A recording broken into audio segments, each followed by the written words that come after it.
guests on this very important panel, which is going to be on the Treasury single account, as it's also geared towards improving public finance management. And why is this important? And what exactly is going to be the outcome of this single Treasury account? We're going to expand the conversation here with the guests present on the program today. And I do the honor of introducing those guests. I'll start off with Mr. Ahmed B. Bojang, that is sitting on the far right here, on the other side of the studio. Mr. Ahmed B. Bojang, there you see, is from the Central Bank of the Gambia, and he is the Payment System Oversight Officer. Mr. Bojang, you're welcome to the program. Thank you. And right after him there is Mr. Modu Job. Right after Mr. Bojang, on his left, right, I don't know which one is there, is Mr. Modu Job. He is internal audit from the Internal Audit Directorate, Ministry of Finance. You're also welcome, Mr. Job. Thank you very much. And there on my far right is Mr. Bakari Jammeh. Mr. Bakari Jammeh is the Assistant Accountant General from the Accountant General Department. You're also welcome, Mr. Jammeh. And here with me on my immediate right is Mr. Sanabi Sise. Mr. Sanabi Sise is from the Gambia Revenue Authority. He is a finance and accounting manager. You're welcome as well. Thank you. And last but not least is Mr. Abdullah Esba, Senior Economist at the Ministry of Finance and Economic Affairs there, the Public Finance Management Directorate. Mr. Ba, you're also welcome to the program. Thank you. And we're going to open this discussion with you, of course, because you're going to give us a general overview of this single treasury or treasury single account and why that is so crucial on the public finance management. Thank you very much. Good evening, viewers. The Treasury Single Account, TSA, is a set of linked accounts where government transacts its payments and receipts. And these are the revenues that are received by the Gambia Revenue Authority and then the expenditures that are. So it's a structure of unified bank accounts where public funds are consolidated for proper public financial management. And then TSA, its primary objective is to ensure government have adequate aggregate control of its cash resources. So, and it ensures prudent public financial management and ensures, government minimizing on its borrowing. Because we find out that, government at most time will have so many bank accounts, and in these bank accounts they might not know, like the adequate revenue that is in their account. So at most times you will see government will in turn go back to the banks and then borrow their own money at an interest rate. So government thought it wise that it's better to consolidate all these accounts together and then put it in one consolidated account. Yeah. That is the basis of which this treasury single account is about to be established. And then the idea was first, the government came with the idea in 2018. So we have stakeholders, different stakeholders that are currently implementing the TSA. So the TSA, the stakeholders involve the Accountant General's Department, the Ministry of Finance, and then under the Ministry of Finance is the PFM Directorate that is coordinating the whole process. We also have the Internal Audit Directorate that is also an active member, the Gambia Revenue Authority, as well as Central Bank of the Gambia. So these are the active members of the committee that is currently overseeing the whole implementation process. All right, so you have the different institutions involved to make sure that there's a coordinated approach in making sure this comes into fruition. But how does it also improve efficiency, accountability, and transparency? If there is, how do you intend on going about this? Well, you'll find out that when government is able to coordinate all its funds together, like I said, the primary objective is to ensure government has an aggregate control of its cash balances.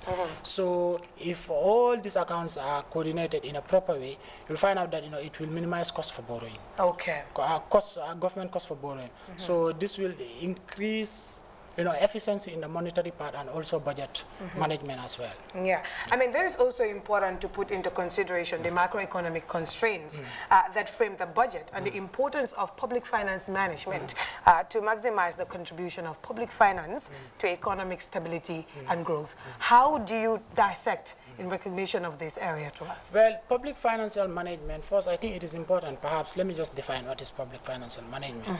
Public financial management, these are a set of laws and then the organization systems that are available to government in order to ensure there is effective and transparent use of public funds. All right. So one of the primary objectives of public financial money is to ensure there is aggregate fiscal discipline, and then to ensure that government revenues are directed towards government needs or priorities, should I say. So public financial management also ensure that there is adequate transparency and accountability. So when you have these due processes and system, so the systems here, I mean, these are the system that is in place in the government. We have the IFMIS, it's called the Integrated Management. Interesting, because I was going to ask if we have like it standardized data. Yeah, we have standardized system. We have the IFMIS, the Integrated Financial Management System. This is the system that the accountants use. It is used for proper accounting purposes. We also have a system that the Gambia Revenue Authorities use. They have the GAMTax Next. This is used for recording of domestic taxes. They also have the ASICUDA. So this ASICUDA help in the recording of custom taxes. So we also have laws in place. So when I mean about laws, these are the acts that guide us in our financial operations. These laws, are they open and efficient? They are very efficient. They are very efficient. They are law binding. Okay. So we have the Public Finance Act of 2014. It is an act that guides the whole financial operations of the government funds. And then we also have the financial regulation. And then we also have an act that the procurement officers use. It's called the GPP Act. Okay. So this helps to ensure that there is proper adherence to procurement rules and regulations. Let me put a point to that. He is a senior economist there at the ministry. Of course, it's the Ministry of Finance, right? At the Public Finance Management Directorate there. And let me just shift across to Mr. Bakari, who, of course, is from the Accountant General's office. You're very much crucial in this crusade, and it's very much interesting that you're, of course, part of this panel as well. He just mentioned briefly how this is important in making sure that you're controlling government's borrowing. So how does this improve government's expenditure? And of course, just to highlight on the borrowing aspect, the fact that we're going to have consolidated accounts to manage short-term liquidity. Thank you very much. As Abdullah said, currently government accounts are not consolidated. You find out the government may have self-accounting project, you may have subvented institutions, you may have agencies, and each one of these bodies having their own account at the central bank, either at the central bank or at commercial banks. Okay. But they are stand-alone account. The only account government is paying as consolidated account is the TMA. So if government starts spending What's the TMA? A treasury main account. Okay. If government starts spending from treasury main account, when it becomes red, government has no option except to fall back on borrowing. And sometimes you find our government may fall back on those borrowing to the commercial banks. And commercial banks may even tend to borrow government of its own money at a cost. So with this TSA, you find out that all the government accounts will be domiciled at the Central Bank of the Gambia. So, and then all the accounts will be consolidated. With a click of a button, you will be able to know what is the physical cash balance at the Central Bank of the Gambia. And then government now, whether maybe it's a donor-funded project or whether it's a fund for subvented institution, government can always use the funding. But that will not prevent those organizations, whether a project or subvented institution, not to carry out their procurements or their payments. As we speak currently, you find out all the ministries are on a semi-TSA, because all the ministries of the government of the Gambia are sharing only one account, that is Treasury main account. Okay. So now we want to bring subvented institutions, donor-funded projects, and agencies on board, so that at least this short-term liquidity will definitely improve, as Abla has elaborated on. You mentioned a click of a button. Yes. So the digitalization aspect here is very much important. Yeah. What are the stakes here in making sure that we have improved systems in consolidating these gains? Yeah, currently as we speak, government want to use one unified accounting package called IFMIS system. And then IFMIS system, currently as we speak, all the ministries are using IFMIS systems. We are trying to roll out to subvented institutions. Embassies, even our embassies in overseas currently are connected. So we are all going to use the same IFMIS system. Wherever you are, you can click and see what is happening in the IFMIS system. And then it's web-based. It does not necessarily mean you need to be in the offices in order to carry out your function.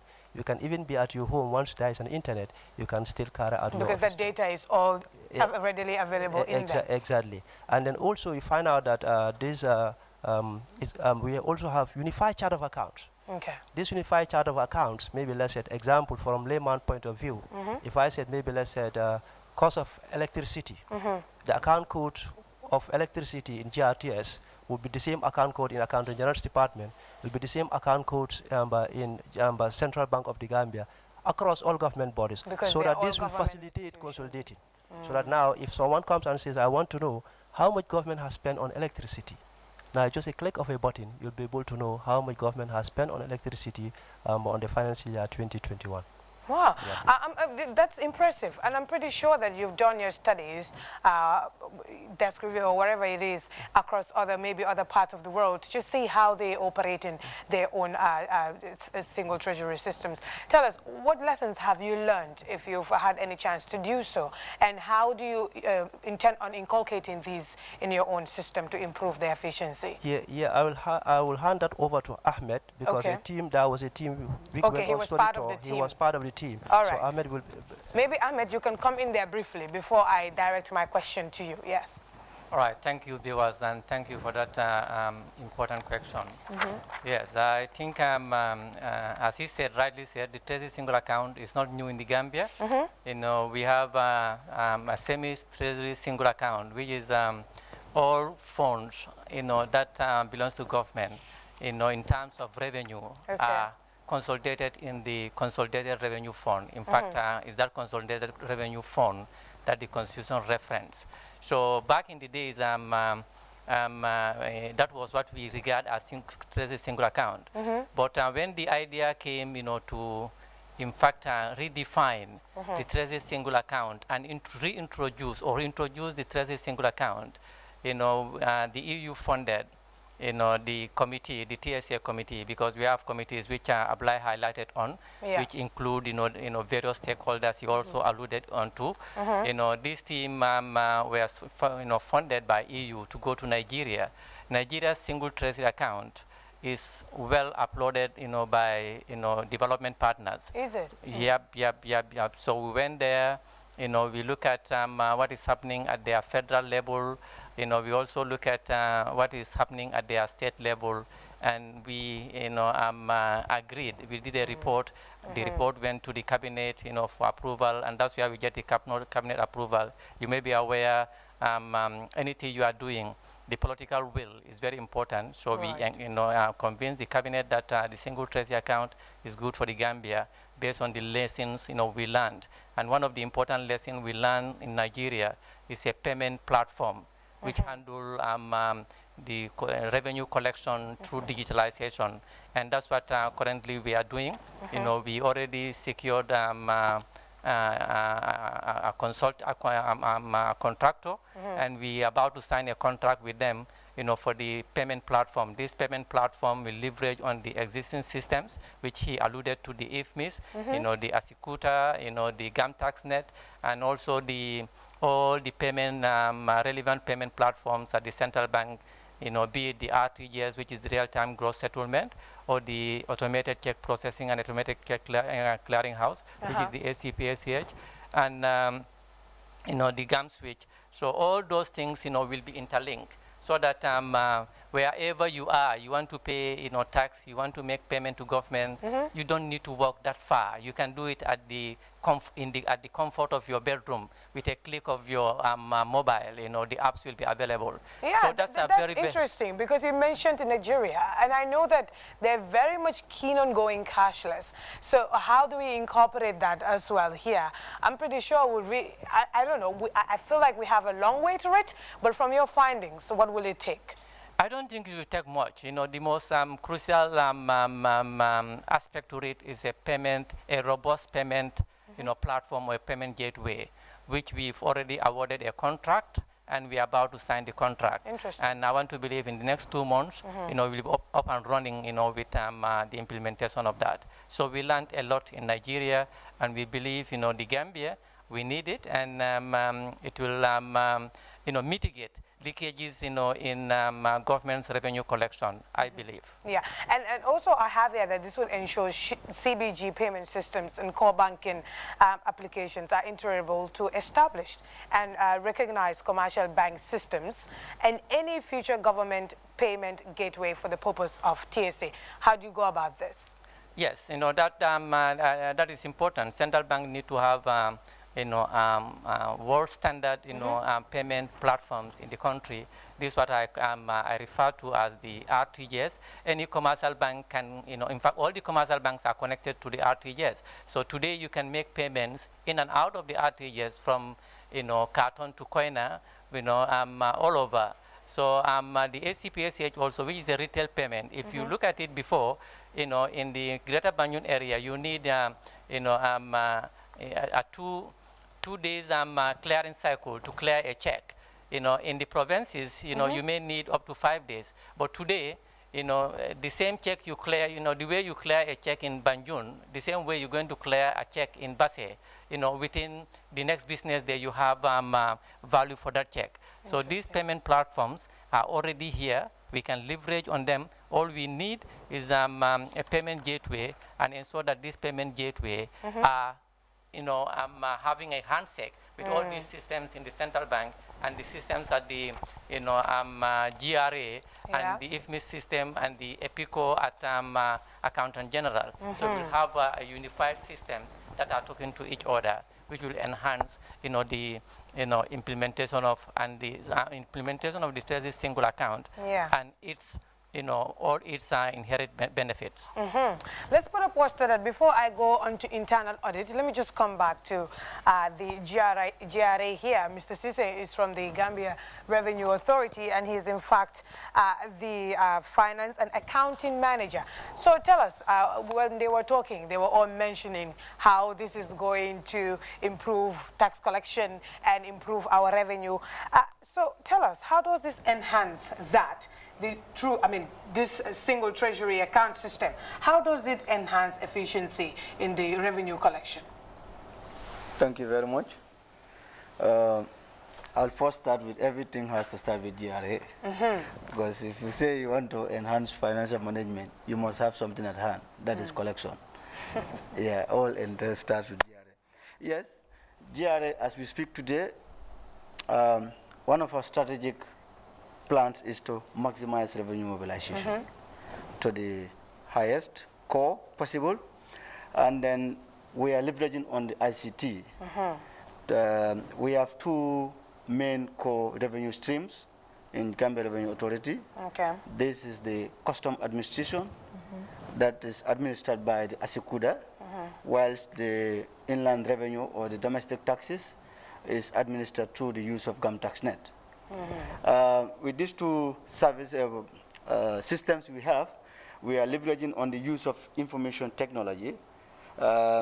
You remember past times ago, if you go to GRA to do, for example, custom clearance, to pay, for example, the time it takes you to pay years ago and now is quite different. What's the difference in that? One, we have gone to a level where GRA does not use only our main branches to collect revenue on behalf of the government. We went further to do memorandum of understanding with some of the commercial banks. Now you can go to Guaranteed Trust Bank, Eco Bank, for example, all our partner banks in the country. Pay your taxes or pay your custom duties at a very easy way. GRA, we do this partnership in order to enhance more customer services, leverage on the ICT. When you go to GRA, Guaranteed Trust Bank for say, the system you will find in that of Banjul branch or Banjul headquarters of GRA is the same system you will find in EcoBank in Basse or EcoBank in Jarasoma, you may say. So these banks, we make sure they have our system. That's the customs. If you want to pay custom services. If you want to pay domestic taxes, you have the GAMTaxNet installed with them. Okay. Yes.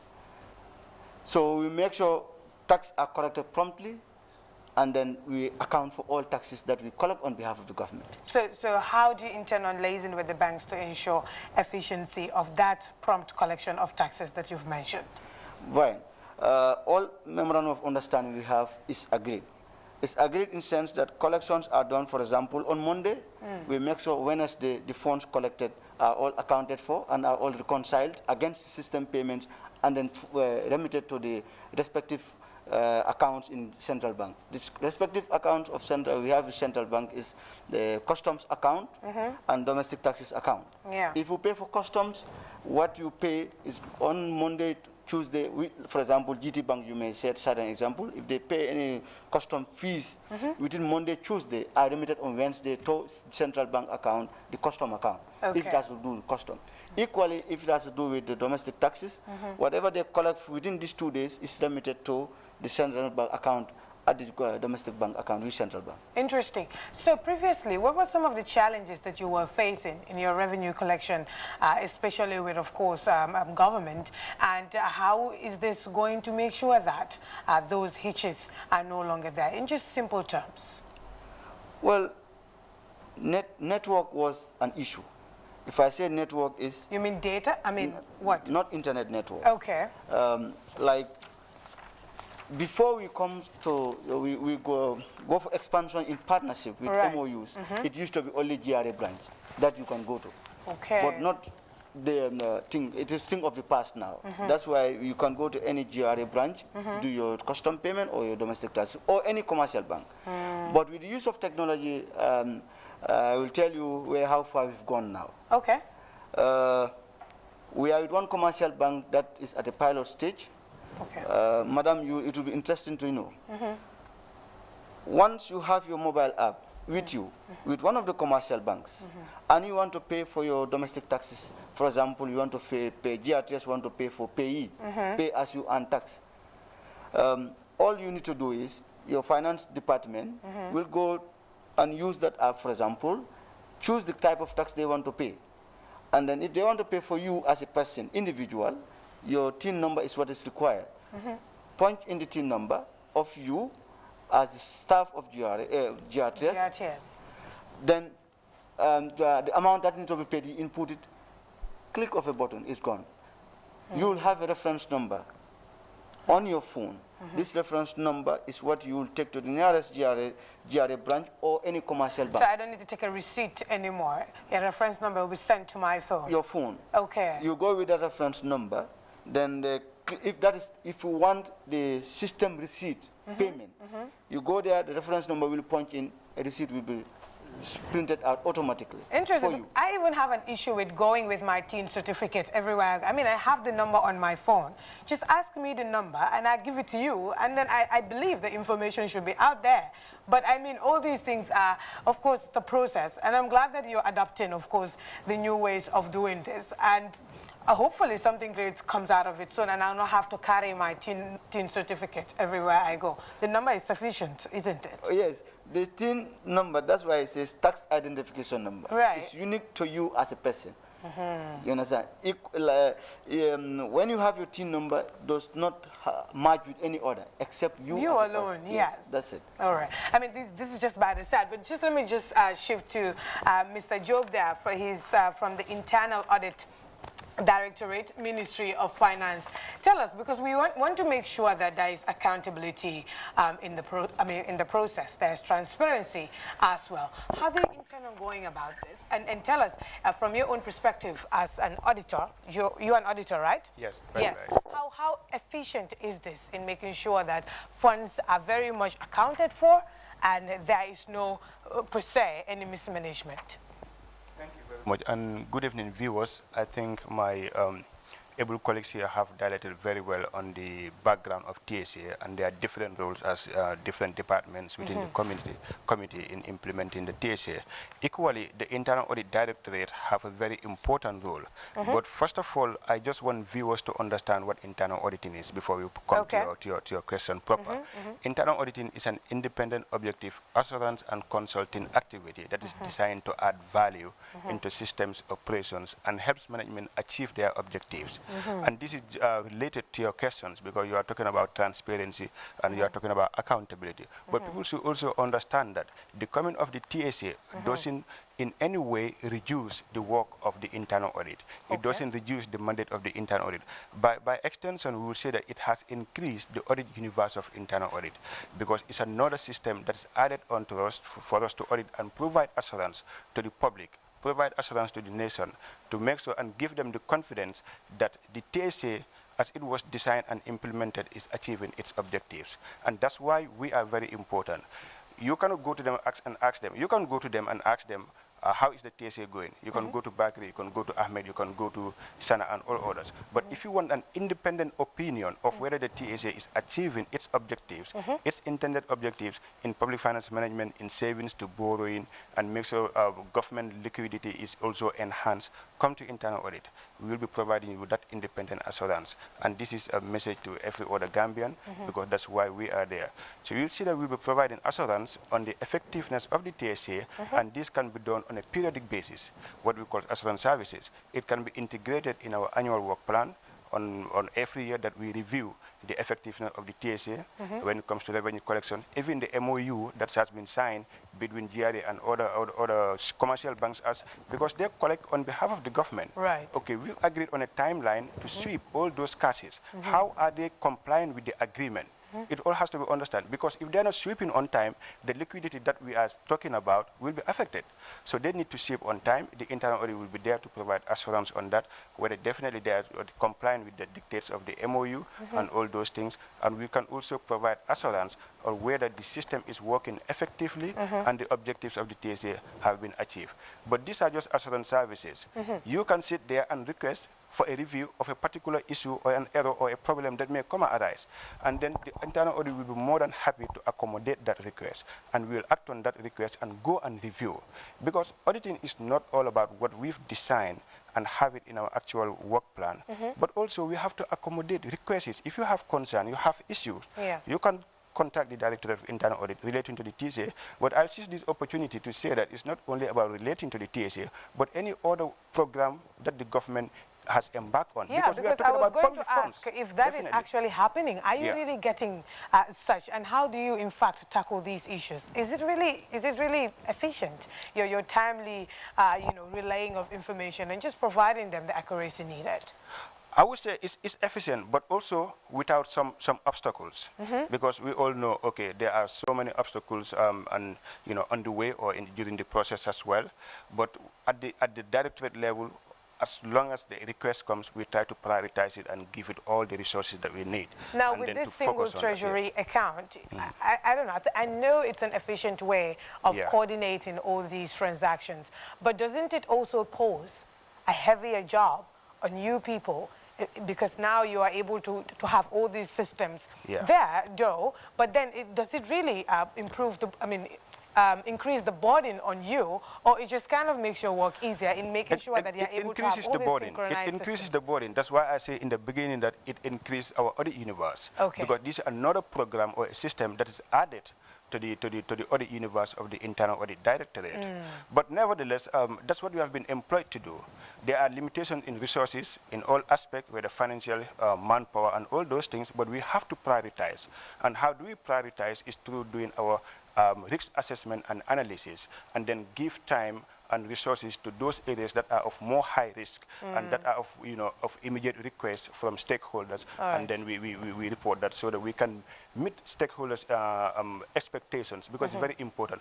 We want to build trust and confidence in the system, and you can rely on the work of the Internal Audit Directorate to have that trust and confidence in the system. Vera, so in regards to the challenges, does this system minimize some of those hitches, or you expect it to make it even worse? Well, I wouldn't say somehow it minimizes some of the challenges when it comes to the liquidity problem or position of the government of the Gambia. When it comes to the immediate payment or enhancing or expediting payments to vendors, contractors, and meeting project deadlines. Those are challenges that the TSA will definitely address. But also when it comes to the Directorate of Internal Audit level as well, the challenges have been there.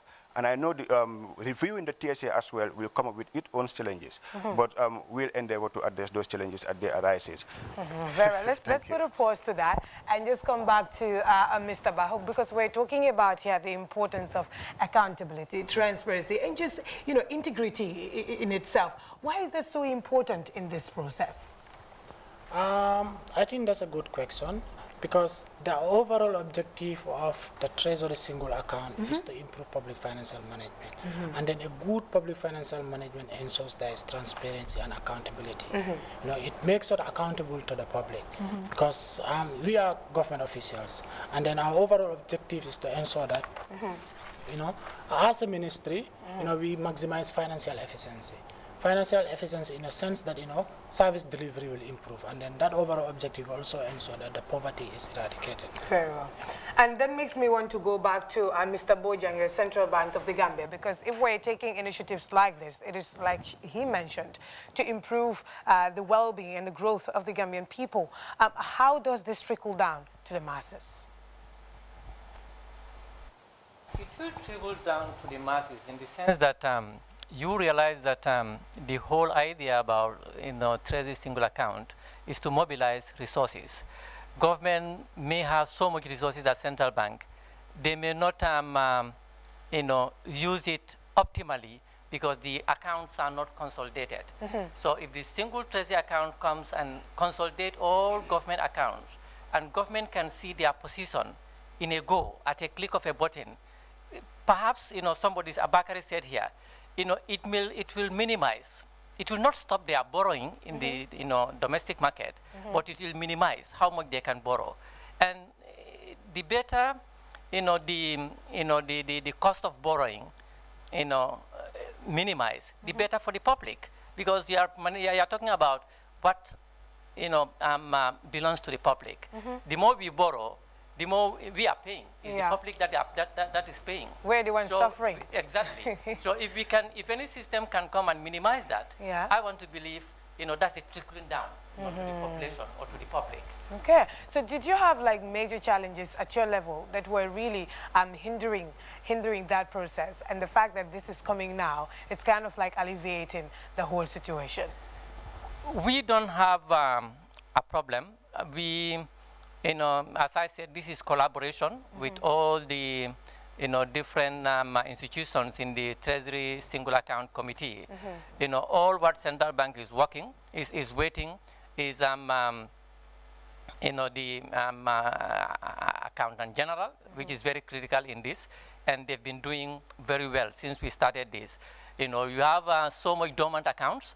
All these dormant, most of these dormant accounts are now closed, and their funds are transferred to the consolidated revenue account, which of course actually will be swept at to the TMA, Treasury main account. So that is a plus. We also have a request from the, you know, Accountant General to consult, you know, our solution provider to ensure that you know, our system, our core banking application is set in such a way that all these accounts that we are talking about within the scope of the TSA, you know, are linked to a single account, are linked to the structure. As somebody's, you know, defined, you know, Treasury single account is a unified, you know, set of accounts linked, you know, to a structure. So that structure will show a single view of government's position. So we've gone far with that. Yeah. Very much interesting. You wanted to say something? To what I said in the beginning of the program. In addition to the stakeholders that we have, we also have development partners that we work with. We also have the IMF, that is the international. The IMF. Exactly, the European Union. We also have the UNDP, and then we have the economic management project of the UNDP, who have been very instrumental in supporting the whole initiation process. So in addition to the stakeholders, these are development partners that also and they're giving technical support in this dimension. Very well. Let me just shift to the Accountant General as well. How are you making sure that you would ensure, you know, that controls, including policies, procedures, and as well practices established for effective implementation of the TSA are adequate and as well effective? Okay, at the side of Accountant General, we want to ensure and enforce that all bank accounts are domiciled at the Central Bank of the Gambia. Because if at all the accounts are not domiciled at the Central Bank of the Gambia, definitely you will not be able to achieve the objective of TSA. And also currently, as we're speaking, we find out that Accountant General should be aware of all the payments of government. So that's why all the ministries who are online or with IFMIS, all their payments are finalized at Accountant General's department. Right. It will pass through an internal audit for them to carry out their check and balances. If they certify that they are okay, they pass it to Accountant General's department. Then Accountant General departments or senior officers also will review those documents, those payments. If they are satisfied, then they pass it to CBG. But with the coming of this TSA, you find out that currently we are paying all our payments on EFT. Yeah. And then that is going to minimize, maybe let's say, delay time. It's going to be real time, RTI, real time. Whereby maybe let's say when you process a transaction, at the level of central bank, there will be no human intervention. Like Ahmed is saying, no interface or anything? No human intervention. Like for instance, when I make a payment to Abdullah on EFT, maybe automatically, if a file is generated, automatically Abdullah's account will be updated in a single day. In a single day. Interesting. Yes. And then also I feel that I just want to add what Ahmed has said. What impact would this have on public, this TSA? Because to me it's going to boost the confidence of the public, general public, on the way we collect government revenue. Because so many people definitely, as they even pay their tax, sometimes they used to have two minds. Whether this is going to reach government's account, you understand? And also it's going to delay bankings. Every year in, year out, we have an audit query from our internal auditors. I was going to come back to him, yes. Yeah, exactly. From our internal auditors and our external auditors. When they visit some of the revenue collection points, most of their query would be delay in banking. Sometimes you find out a revenue collector can collect government revenue for 1 month before banking. So as a result, government is struggling to look for fund. Really? But with this EFT and then with this TSA, because we're going to have payment platform in, whereby it's going to be real time. As you pay, commercial the account is updated real time. So that will going to increase definitely government liquidity. And also you talk about control, because in the IFMIS system, it does not necessarily mean you can have easy access to IFMIS system. We have a unit or a department called IFMIS unit, and they are the one responsible of giving user access rights. So this user access right, you can only do a function in the system which was given to you. Maybe let's say if I told you are given a function only to raise a payment voucher, you cannot do anything except raising of payment voucher. If I told you are given a function to do posting of payment, that's the only thing you can do. And then also there is an audit trail, because like for instance, whatever happened, your username will be can be attached to that that particular activity. So automatically there is a control. And then the other control is that every line has a budget line. Right. Has a budget, meaning that you cannot spend as you want. You can spend only within the limits of the budget relating to that particular line. And the system is controlling System is controlled. Like let's say, for instance, traveling expenses. If I told maybe let's say what was budget for travel expense was for a year was 5 million, and then I want to spend 6 million on travel, commitment control will stop you and says there is no enough budget and then no enough cash balance. Interesting. Yes. It's just like our system here at the MCR. If the program is scheduled for 30 minutes, you cannot go beyond 31. The system will cut you off. It seems like it's the same thing that is happening. The same thing, yeah. Interesting.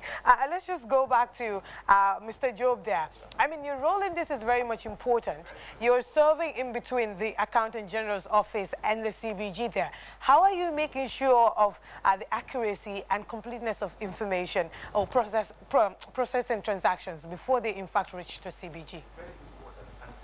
Center of what internal audit does is assessing the effectiveness of the design internal controls, risk management process. Every system have its own risks, and these risks, if not addressed, will impact on the achievement of those objectives.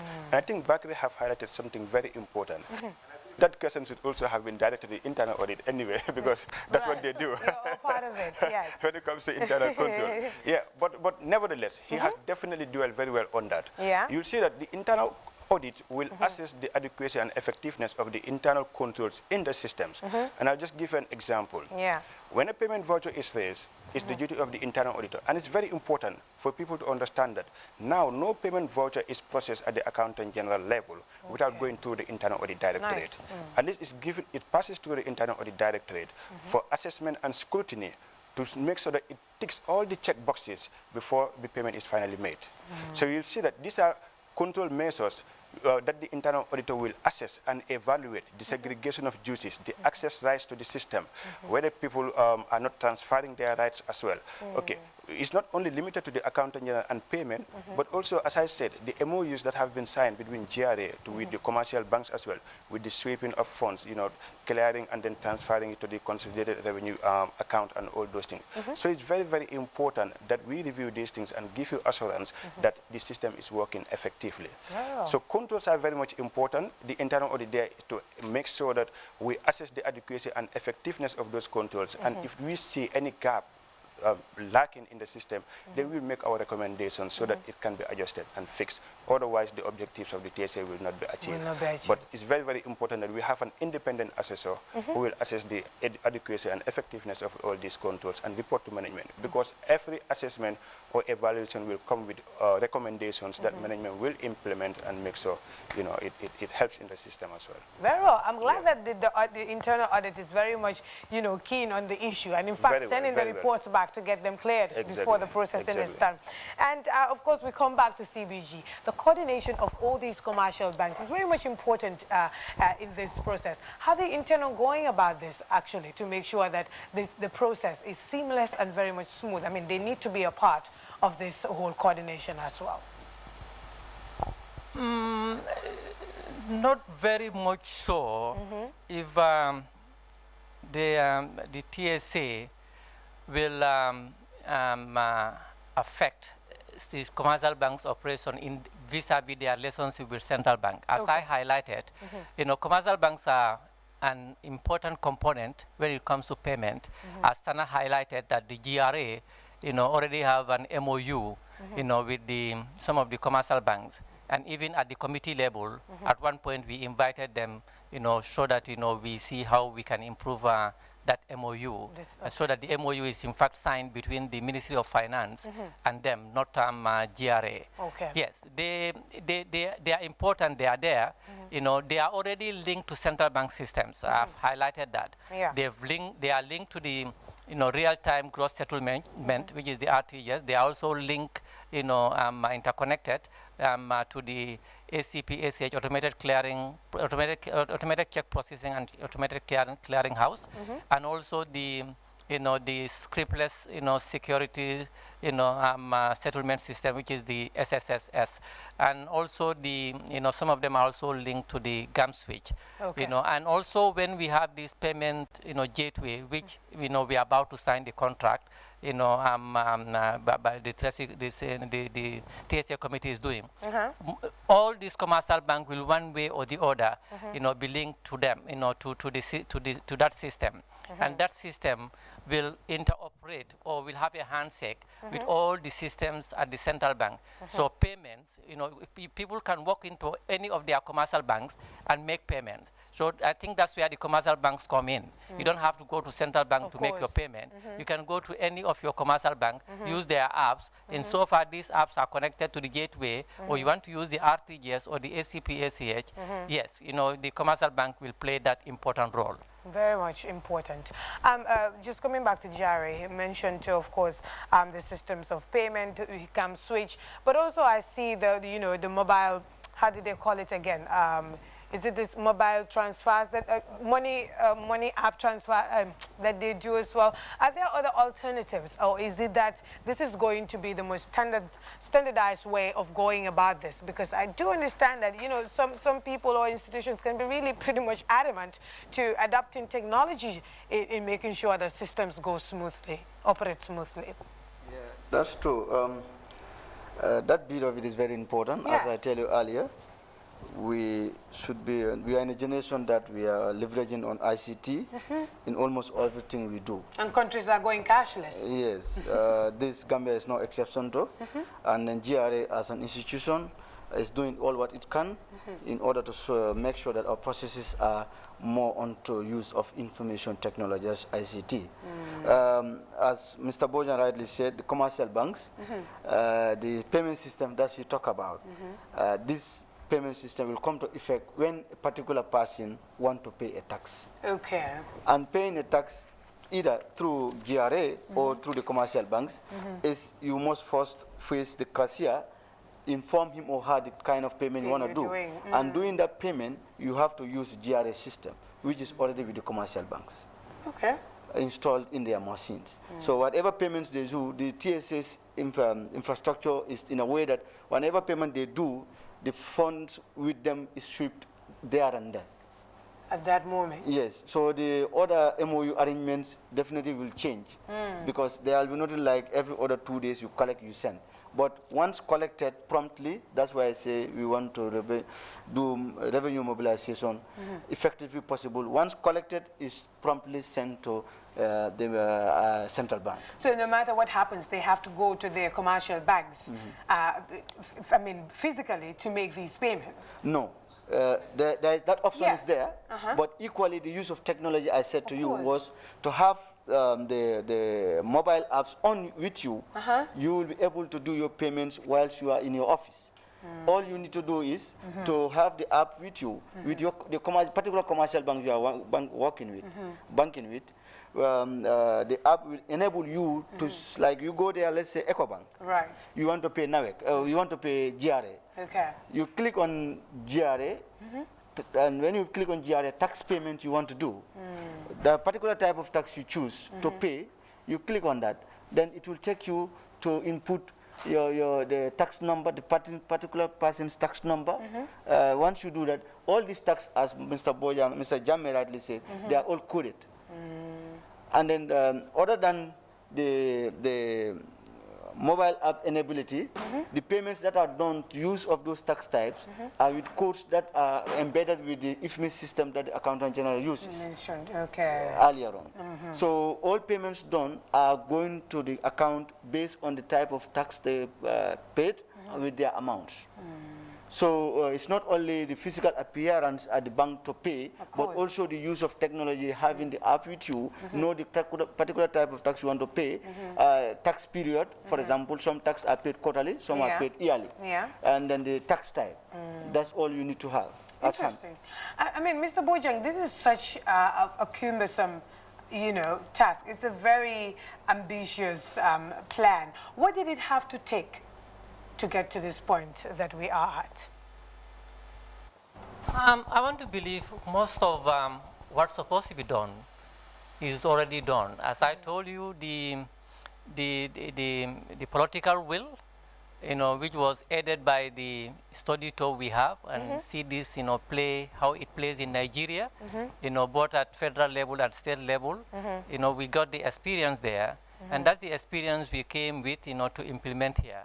So it requires, all the stakeholders, internal audit, accountant general, PFM, GRA, central bank, collaborating well to ensure that, this thing happens. So collaboration was key, and so far so good. We're getting that. That's what helped us, to be able to, award a contract. And once that contract, as I said, once we have that contract implemented, the payment gateway, we are done.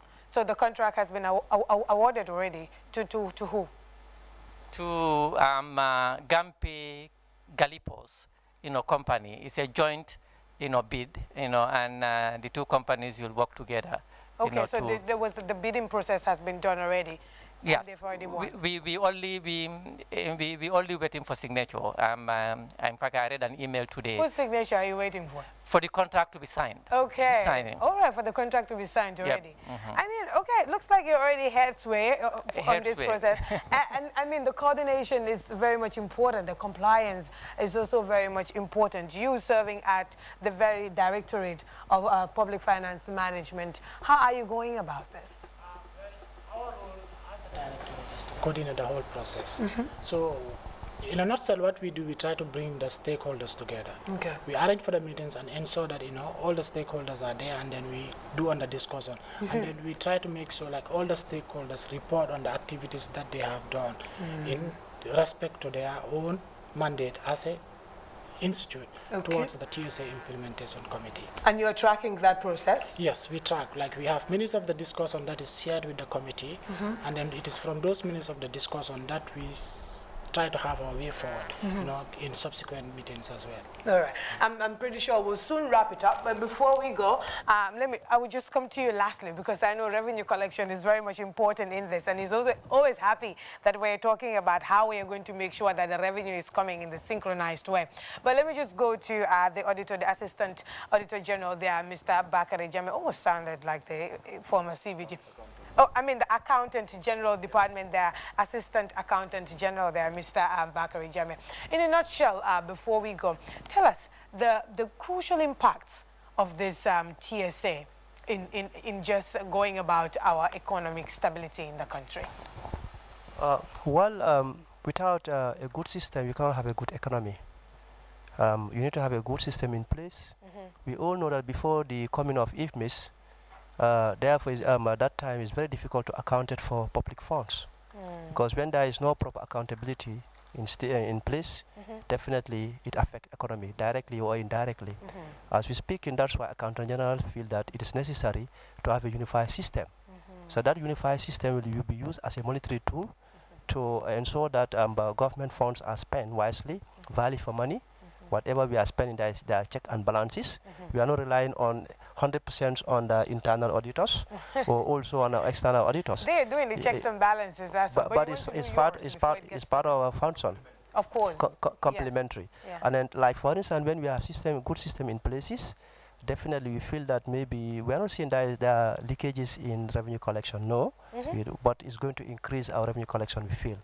Is it? Yes, because like for instance now, maybe let's say as you're speaking, maybe a person living in Fatoto, maybe there is no, maybe let's say the banks there, and there is no GRA office there. Maybe he's only waiting for at the end of the year for a person to come and collect tax from him. But with these mobile apps, maybe let's say people can be in their places, various places, and then pay directly. So there will be real-time collection. And once there is real-time collection, there will be value for money, and that's going to have a big impact on economy. Very well. But as we speak, sometimes in other places, people are not paying tax. They are actually not paying tax, Yes. Sana is laughing, but I think come to that. Yeah, because like I know that sometimes I go to institutions and I meet, tax collectors there, and I'm like shocked. I mean, why do they have to go to these institutions to chase them to pay the tax? And in another way around, that I do not think is an efficient way of really going about the situation, because you're encouraging getting money from people, and a lot can happen in the process. But I'll come to that. Yes, go on. And another way is going to have impact on economy. Like physical cash is tempting. Like for instance, when I'm a cashier, of course, when I'm a cashier, maybe every day I collected 100,000 in my safe, and then before I bank them, it takes maybe 1 week or 2 weeks. The temptation is very high. And at that period, if government is in need of money, while we are holding government's money in your safe, but with this system, it's real time. As we, but that money will be paid directly to government accounts, and the government can utilize those funds on real time. So basically, with this implementation of TSA and rollout of IFMIS to all subvention institutions, agencies, and embassies, we're going to help. Like currently, presently, as we're speaking, the embassy, 90% of our embassies are all connected to IFMIS. Is it? Yes. Like so you can sit at Accountant General, you can sit at Accountant General's department and know what is happening in UK embassy. Very good. Or what is happening in embassy in Washington. You don't need to be told. I don't need to depend on the accountant to give me the report at the end of the month. But I can go there on the report. Auditors are witness here. You can go into the report and print the general ledger report. That is going to expose, or that's going to show you all what is happening in that. You can even audit that embassy while you are in Gambia. So embassies are already, on this platform. What's keeping our people is always the problem. You mean? I mean, the embassies are already there, and they very much trust the system. So our people should actually, be up there to really embrace this new system as it comes. Let me just shift to CBG there. I mean, your role in this is very much important. Tell us, what role are you taking in this TSA, and how vital is that? Yes, our role, as you know, by our regulatory frameworks, the central bank is the banker, is the sole banker, to the government. This is embodied in our constitution. It's embodied also in our Central Bank Act 2018. So, as Bakar rightly said, if accountant general want to close all the accounts at the commercial bank, Yeah. central bank, we have the capabilities, to handle that. Really? Handle that. We have a robust core banking application. We have the systems I alluded to here, so we can handle it. Even though the Public Finance Act, he also talk about, Yeah. made provisions, that actually, institutions can have accounts at the commercial bank, subject to, the approval of the minister, with the recommendation of the accountant general. That provision is there. So I'm not here to scare the commercial banks that central bank is going to take. In fact, central bank cannot Encourage close them. accounts there. Yeah. But accountant general definitely can close, whatever accounts they want to close, either at central bank or at the commercial bank. And then they do what? No, I'm saying they have the capability because they open. So if they want to close accounts at commercial banks, they can do that. Because they can even close their accounts at central bank. Yes, they can do that. But I'm saying, coming home, driving home the point, central bank has the capability, to house all those accounts, at the central bank of the Gambia, and central bank, will ensure that. Our system is built in such a way that the single Treasury account is achieved. That is, linking all these accounts that are scoped for the TSA, in one single account that government can see their position in one view, and they will be able to do their cash management and cash allocations, adequately, with by what we implemented there.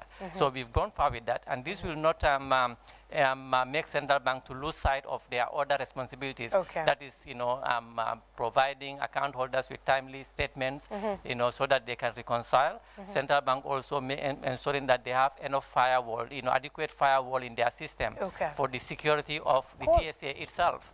Yeah. Because I was going to come to the security aspect as well. It's very much important in this. So it's important. It's great that you're already putting plans to make sure that that happens in the most efficient way. And just there at the Mr. Job, tell us going forward, what are you looking forward to in making sure that your services in this is timely and is done in the most efficient way to make sure that the funds are managed and pretty much reach to where it's supposed to. The tax collectors, of course, is very much important in that. Yes. Yeah, thank you. I believe our intervention is very crucial, as I said earlier on, and timely for that matter is very important, the timeliness of our intervention as well. We'll be doing frequent reviews of the whole TSA system itself, and this is going to, as I said earlier, going to be incorporated in our annual audit plan. But as I said, the public should also know, stakeholders should know, this is owned by the nationals. This is owned by the public itself, not me, not you. If you have issues with the system, you can raise it. If you want certain programs or certain systems to be reviewed as well by the Internal Audit Directorate, you can raise it, send the request, and we'll look it out, review it for you, and then publish the reports. Because that's how we can improve on the system. And that's what transparency is all about. Because you need to be satisfied and you need to be confident with the system. You need to trust the system. But who can give you that trust? Is the Internal Audit Directorate.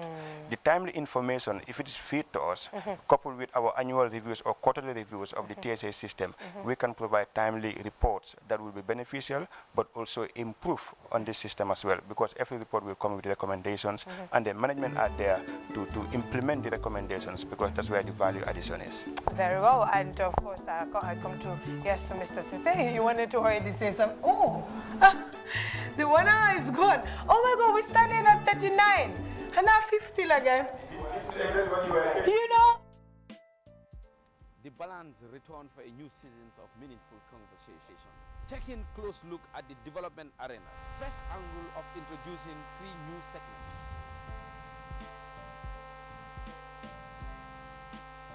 Join the 4th segment, Chat On, and whenever the chat is on, please grab the opportunity.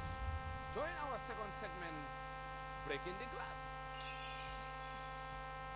Finding out great people that have achieved great things. And we will find out how they break the glass. Of course, our final segment, Walk the Talk. Let's put the talk to actions. That's what it means. Where we will find out so many special things that have been put on social medias, that have been put into talks, but we will find out exactly where the works face. Walk the talk. The Balance Show is back again with exciting interface only on GRTS TV.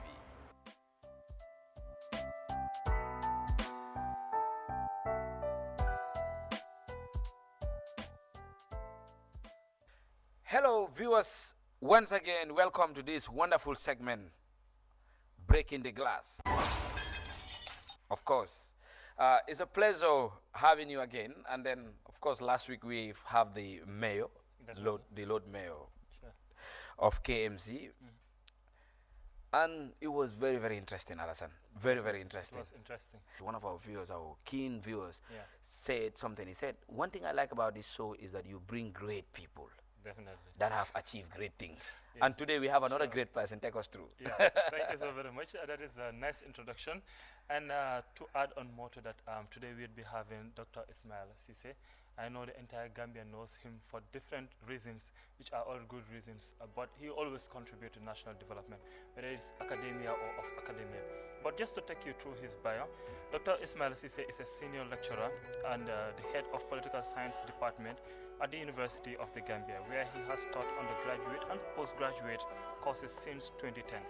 He is the founder and current director of the Master's Program in International Relations and Diplomacy at the University of the Gambia.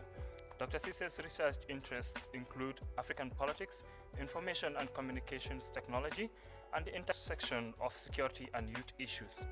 He has authored numerous articles on these topics in peer-reviewed journals and other esteemed publications such as African Renaissance, African Foreign Affairs, and the African Election Series of the London School of Economics. Dr. Cisse has led many international research projects as a consultant. In 2019, he has engaged as consultant for the European Union Emergency Trust Fund for Stability and Addressing Root Causes of Irregular Migration and Displaced Persons in Africa project by Altea Consulting. And secondly, the Peace Research Institute of Oslo as a researcher within the research project, the impact of security forces assistance on state fragility. In 2018, he co-led the Round 8 Afrobarometer Perception Survey in the Gambia. In 2013, he carried out extensive ethnographic research in the Gambia on youth, migration, and livelihoods. He was also an Erasmus Plus visiting professor at the VUB University in Brussels, Belgium, and the University of Edinburgh, Scotland. Dr. Cisse is also serving as a country expert for the Gambia for varieties of democracy, and also serves as a coach in the Global Leadership Academy. He is currently working with the University of Edinburgh School of Social Science and Political Science to implement the Scottish Funding Council funded project, that is the environmental activism and political transition in the Gambia. Away from that, he has also numerous achievements. That is, in 2017, he was awarded the Outstanding Lecturer of the Year by the University of the Gambia Students' Union. And in 2019, he was awarded Most Influential Young Persons in West Africa by the Confederation of West African Youths in Sierra Leone. Dr. Cisse was previously awarded the prestigious Pan-African Humanitarian Award for Excellence in Social Leadership and Community Impact by the Pan-African Leadership and Entrepreneurship Development Center in partnership with the 2018 as well.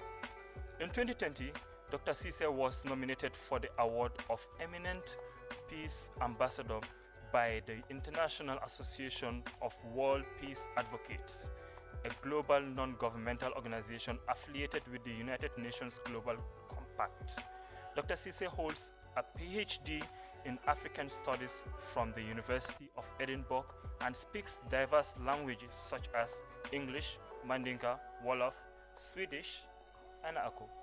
Great. So that is a great man, definitely. Well, a long biography, but great achievements. Of course, we definitely appreciate, of course, ladies and gentlemen, I hereby welcome Dr. Ismail Cisse. Viewers, like I said, once again, we welcome Dr. Ismail Cisse. Doctor, it's a pleasure having you on this special segment called Breaking the Glass on the Balance Show. Thank you. The pleasure is mine. All right, Doctor, let's just go because a lot of people now know who Dr. Cisse is. Now, the question is always like this. Who is Dr. Cisse? But the answer is right there. You have seen the biography. That's Dr. Cisse. But let's go in depth. Can you take us through your achievements from the childhood level? Let's go through your educational background. Thank you, Baba. Like you rightly said, my name is Ismail Cisse. I was born in Brikama. I did my nursery school in Brikama, did my primary school in Brikama, did the common entrance, could not pass it to go to high school in the Gambia because I could not get the pass mark. The other option was for me to repeat at that time, the common entrance, or to go to secondary technical school, which I rejected both options. At some point, I became a dropout for almost a year. I didn't go to school. And then my mother decided to take me to Sierra Leone to further my education. I went to Sierra Leone, did my high school in Sierra Leone at a school called Alpad Academy.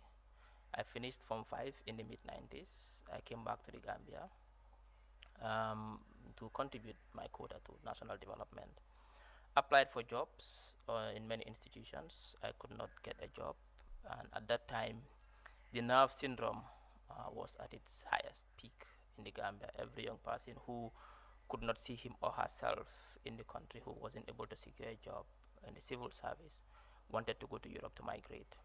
I was one of those young people who migrated in search of greener pastures. I went to Sweden, and then I lived in Sweden for many years. I worked in Sweden. I studied in Sweden. I was very active in the Gambian community in Sweden. At some point, I was president of the Gambian Association in Stockholm. That's where I did my bachelor's degree in political science at Stockholm's University. And then I finished my bachelor's degree, and I was still hunger for more knowledge, because I had always had at the back of my mind that I would serve the Gambia, and for me to be able to serve Gambia effectively, I needed knowledge. So I went to Edinburgh University to do my master's degree in African politics, which I finished in 2008. And then when I finished my master's degree, I thought I was ready at that time to come back to the Gambia to serve. And I came home to the Gambia, and I decided to go and teach at the University of the Gambia, because I knew that there will be a time when the Gambia will need its young people to lead, obviously, the crusade to develop this country. So therefore, but these young people, they needed the knowledge to be able to do this effectively, and the only place we could give that knowledge was at the university. So I decided to work at the university to help mold young Gambians, to prepare them for nation building. It was when I got the job at the University of Gambia. I started teaching political science at UTG. For close to 10 years, I was at some point head of the political science department. I also initiated and started the master's program in international relations and diplomacy. And at some point also, I was also president of the University of Gambia Faculty and Staff Association until 2016. In between also, whilst I was at UTG, I was going back and forth doing my PhD at Edinburgh University, which I finished in 2016. And I finally came back home in 2016, which coincided obviously with the change of regime in December 2016. So I continued serving the university until 2020, when I got actively engaged in politics. Of course, we'll come to that. Thank you very much. That's the Brikama boil. Brilliant. You said so many things that are very, very important. It inspired the young ones that are coming. Now, there's this balance I always ask when I have my guests. It's like some people will say, when you are rich, it's always easy to make it. But when you are poor, sometimes it's difficult. You have that obstacle of that name, poor. Now, I want to ask you, were you part of a rich family? No, I came from, I wouldn't say my family was poor. It depends on how you define poverty.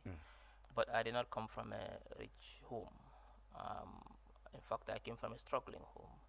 My father was a civil servant. He worked for the forestry department. That is why they called him Cisse Forest.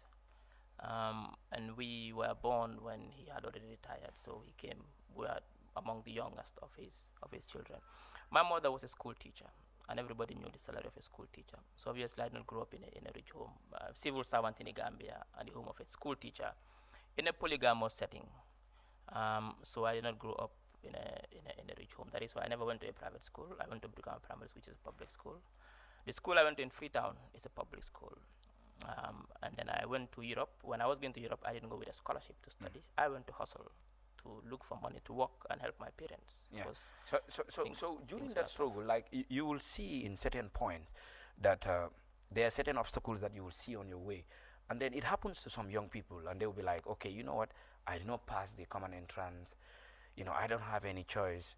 You know, should I go to Europe to struggle? But of course, during the course, you must have faced so many things that are very, very, you know, hectic to break. That's why we call it breaking the glass. How did you break those things to reach there? It was difficult. My story was difficult. It started in Freetown, obviously. When my mother took me to Freetown, at first I was staying at a boarding school. But the boarding master was maltreating me. All my provisions were taken by him. And then my mother decided to take me to my uncle. At my uncle's house, I was doing all the household chores. I was the one who was washing the dishes.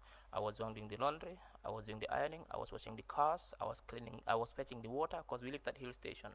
So there was no water coming up. So I had to go down every day with a wheelbarrow to bring water up. And then when my mom came and saw the condition under which I was living and was affecting my education, he moved me to another uncle. He was single. He was living with his brother. There I also was taking care of the house. I wake up early in the morning, go fetch water, come do the cleaning, cook breakfast, take shower, go to school, come back from school at 2:30, go to the market to do the nduga, come home to cook. By 6 I'm done cooking, wash the place, go fetch more water for the following day, do my homework, study, go to bed. Weekends on Saturdays I'll do the laundry for my uncle and his brother and myself the whole day. And on Sunday I'll do the ironing for the whole day. So that was my life in Freetown basically until I finished high school. And then I came to Gambia. When I moved to Sweden, it was also equally tough. Because even though I had family in Sweden, but it was for you to be able to integrate into Swedish society, you need to get your papers first, and it was a very difficult task.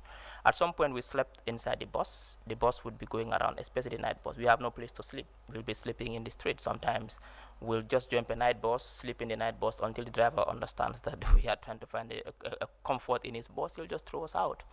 And then when I also was doing my studies, I never had a scholarship in my life because I'm not a distinction student. I'm a hardworking and diligent student. I work hard for the grades. I never had a distinction. So yeah, well, that's what would funny. Many people like they will be like, oh, maybe Dr. Cisse used to be the one taking first during no. I'm a beast. I'm an average student. Everything I earned in education-wise is because of hard work. And that goes to the average student. Exactly. Who I'm not a distinction student. I have to work extra. If the distinction students studied 1 hour, I have to study 6 hours to get second. In fact, they'll even take 4. So, so therefore, I was never eligible for any scholarship in my entire life. So therefore, my masters, my PhD, I had to pay. And some point, even when I was doing my masters, I was struggling because every morning I worked in Sweden, I had to go and pay for my masters. I didn't have any bus pass because when I just moved to Edinburgh, it was tough. I had to walk 40 minutes to Edinburgh University, 40 minutes back every day because I could not afford a bus pass. Sometimes I would go a whole day without eating. At night, I'll just eat bread, ponce, because I was just spending everything. You mean you eat ponce in Europe? Of course. That would definitely confuse certain people. They were like, wow, how can you be in Europe and eating ponce? I was eating ponce. I was eating ponce and cereals for almost 3 months because every money I had, I just did 2 things. I paid my university fees and I paid my rent for the entire period. Big struggle. And then I was like zero. And I had to go to university every day. So I had to walk 1 hour to university, or 40 minutes to 1 hour to university, walk 40 minutes back. So when I come at night, I was living with a Scottish old woman who sublet me one of her small tiny room. So I'll just go to the kitchen, either make a cereal, Quaker Oats, or cornflakes, or mburu ak ponce for me to eat, go to bed the next day, because I knew that the master's was an intensive 1-year program. I was just focused on finishing that master's. Hard work pays, which we have seen, and I think people will definitely be inspired on that particular point. But I wanted to ask you, during your struggle, there were moments that some people will face struggles of such what you face, which is very, very hard, and then they will be like, I think I should just give up. It's over for me. Do you ever feel in your life that it's over for you? Not over. Sometimes you reach breaking point. You reach points whereby you say, do you think I can make it? Is this really worth it? But these are all challenges you face. You see, nothing in life comes easy. You face struggles, hurdles along the way. What defines you, what makes you who you are, is how you deal with those hurdles, and every challenge, how you deal with it. If you start giving up at the first hurdle, then you are not fit for it. You are not fit for any job. You cannot succeed in life. The road to success is filled with twists and turns, ups and downs, like a roller coaster, with serious hurdles along, serious challenges, serious temptations and tests, trials and tribulations. So what defines you is not what you achieve, the PhD, is what defines you, as Dr. Cisse, is how you are able to reach the PhD, going through all those hurdles, all those trials, that is what defines you as Dr. Cisse. Not the PhD itself is a certificate.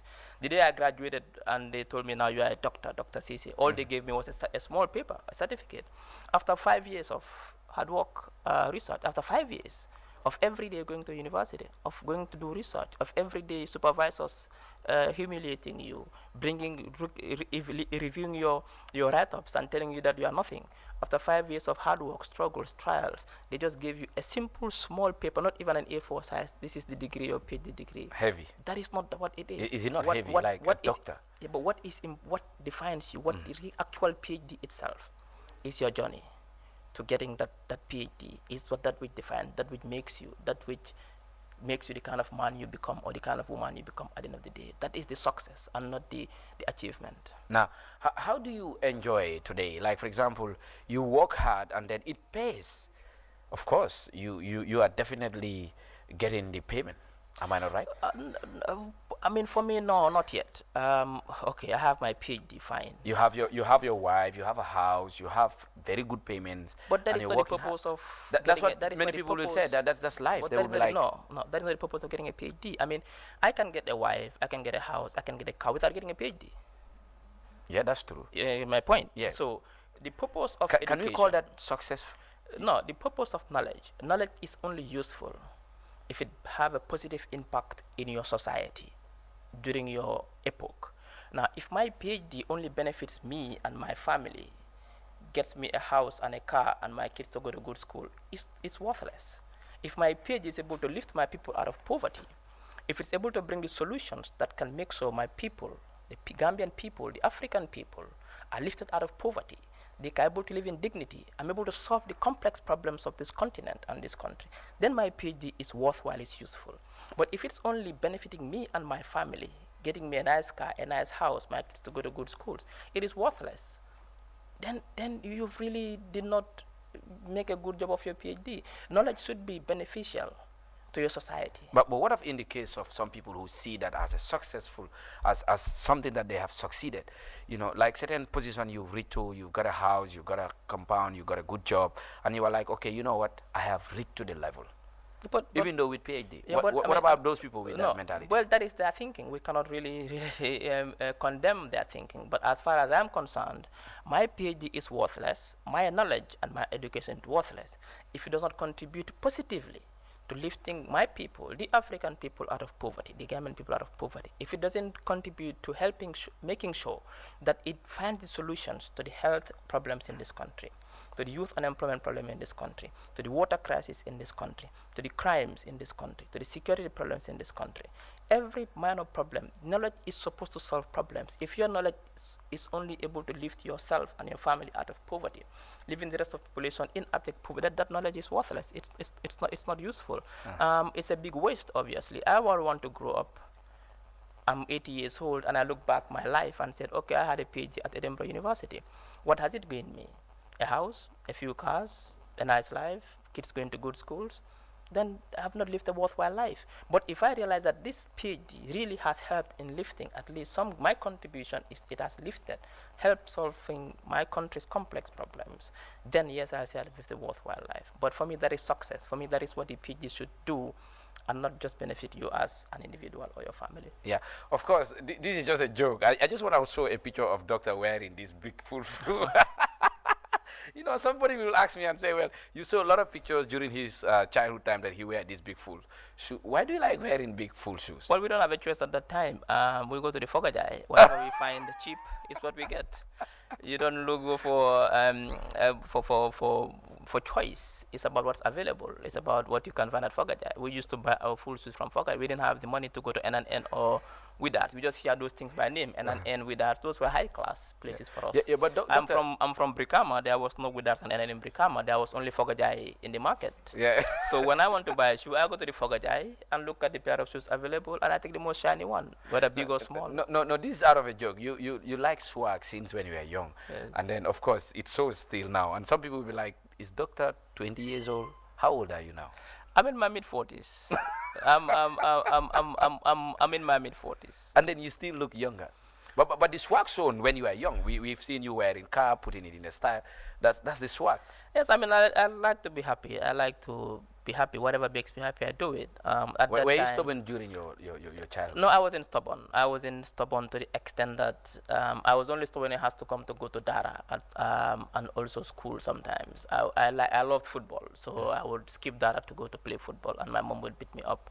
I would skip school sometimes, studies to go play football. So I wasn't that stubborn to the extent that I had to be beaten on a daily basis, but I was playful. I was kind of playful. I like to play a lot. I used to be so playful that sometimes I would dream playing football, and I'd be talking that I'm playing football. And when I wake up, they'll tell me, football. So I love football. Yeah. So that was it. But I grew up like any child in Brikama. We went to demo. We went to look for rabbits with our dogs. We went to the Nyambai forest to look for squirrels. We went for dicks. We sometimes follow dicks and we see there are two holes, either with hot water or we are buffang. Yeah, I can remember that. We also nyamba kalofan, and we used to burn it. We kind of feel like we are smoking. So we did the childhood. Yeah. We didn't have technology then. There was no mobile phone. There was no tablets. There was no internet. We played organic. We played sosalaso. We played rounders. We played pudinyade. We played adai. We did all these things at that time. At that time, the rains used to be beautiful. Sosalaso. So the grass used to be green during the rainy season. It used to be. Now we used to go to Kembuje at the lake. To watch, we used to go to another lake in Jamisa called Funkula. Why Funkula? Because whenever you go inside, you come out, it will be like a Funkula. So when you come home, your mom will know that you're not Funkula. No, the name sounds right. So they'll beat us. All right, it was good. No technology, no mobile phones, no TV at that time. The only time what TV was at night. Our TV was a very small TV.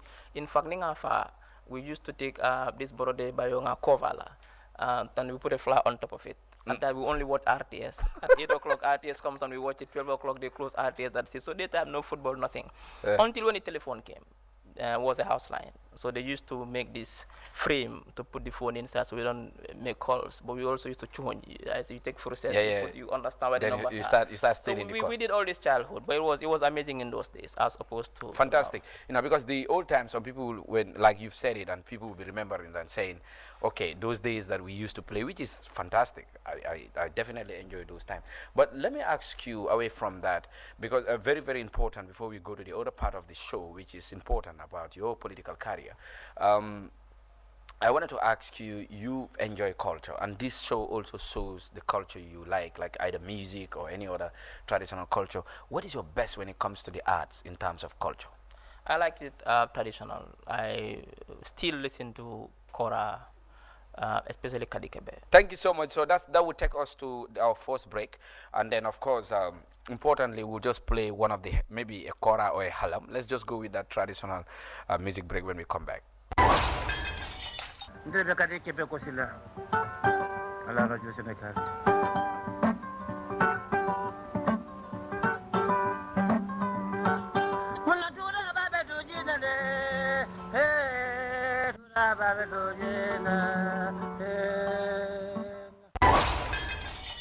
Welcome back. Of course, fantastic. Well, I like tradition too. I really like it. But in the current generation, we like to play dancehall, latest music and everything. But enjoy it. It's fantastic. Now, Doctor, what motivates you to go into politics?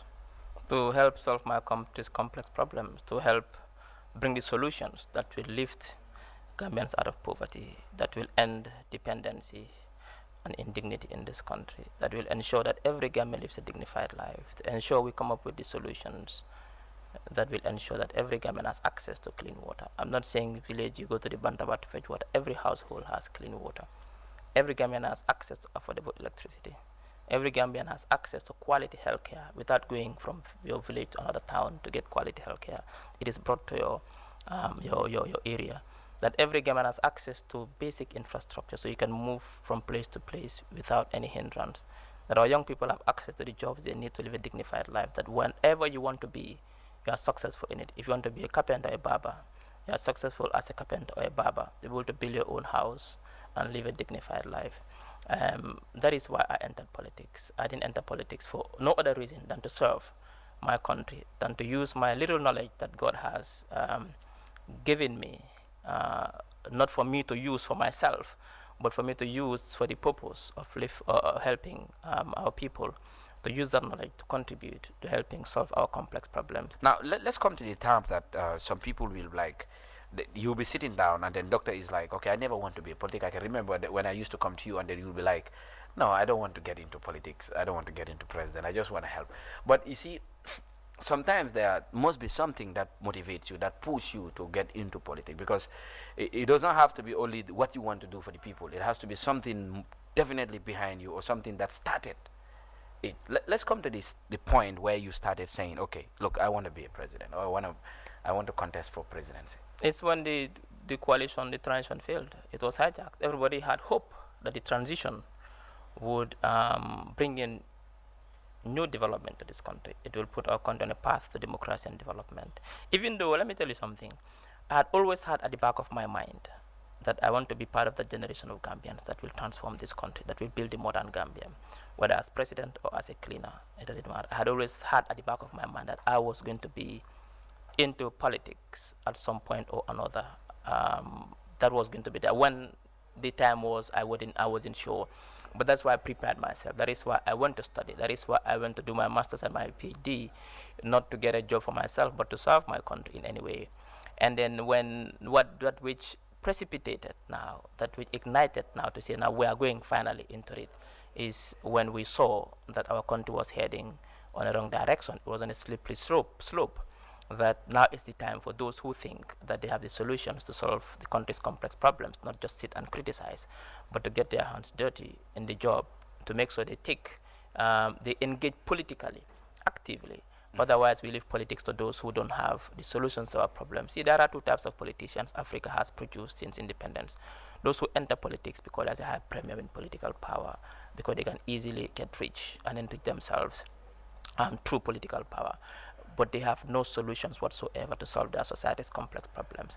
The second politicians is those that has observed and studied and understood the complex problems of his society or her society and find solutions to those problems, and now wants to enter politics to apply those solutions to solve those problems. He has break the glass. Thank you so much once again, and it's a pleasure having you on the show. Thank you very much. Yes. The pleasure is mine. All right. Thank you.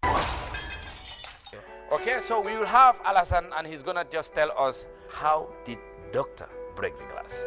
Definitely, it has been a wonderful lecture for me. I'm definitely inspired. Every day that I come here, I get inspired, and I know there are millions of people out there watching this show. They also get inspired as well. But the 5 points that I was able to capture, one was hard work.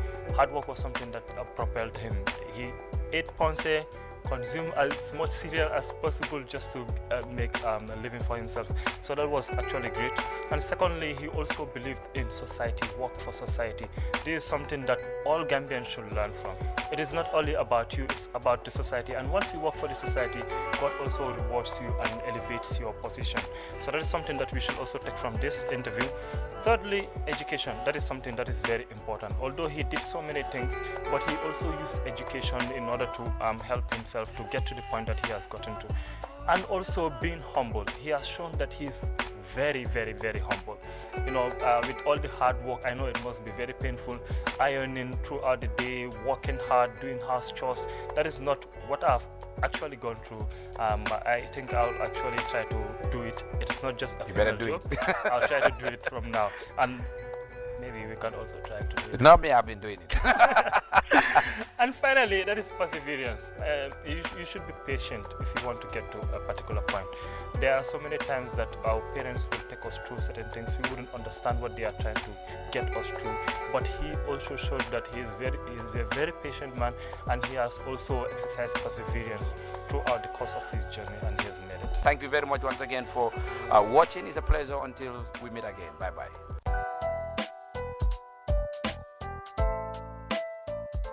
The Balance returned for a new season of meaningful conversation. Taking a close look at the development arena. First angle of introducing 3 new segments. Join the first segment, Chat On. And whenever the chat is on, please grab the opportunity. Join our second segment, Breaking the Glass. Finding out great people that have achieved great things, and we will find out how they break the glass. Of course, our final segment, Walk the Talk. Let's put the talk to actions. That's what it means, where we will find out so many special things that have been put on social medias, that have been put into talks, but we will find out exactly where the works face. Walk the Talk. The Balance Show is back again with exciting interface only on GRTS TV.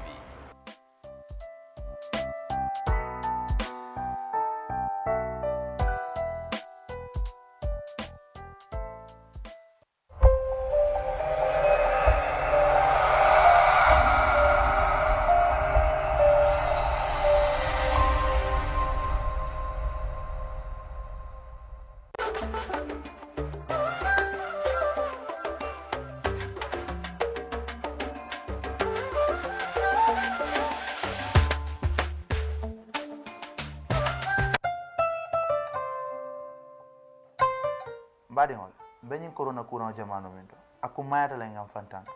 Ben fantan kala nyame wala kambulo ku ay senea. Ning ore zavelo be bulo. Isulata akubero la nyafula. Yake jio kono membe kanyande litari mo. Wala nin deto lebe bulo isulata akubero la nyakile. Yake jio kono membe kanyande litari mo. Ni wol dumbe mek momuta. Ise ko jarota mol ka domoro ke men.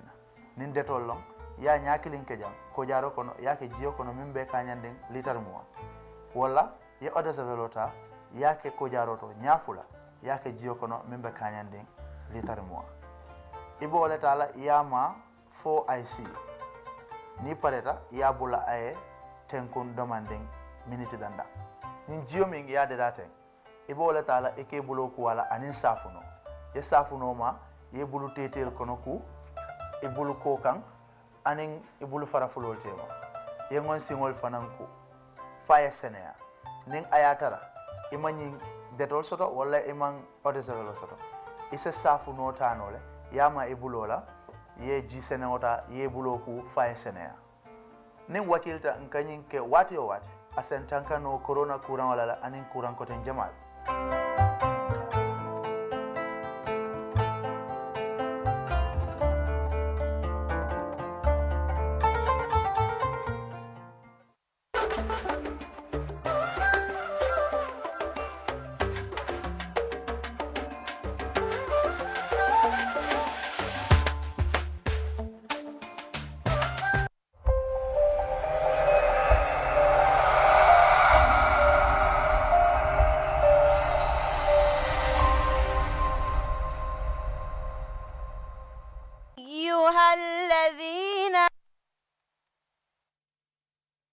الصبر والصلاة إن الله مع الصابرين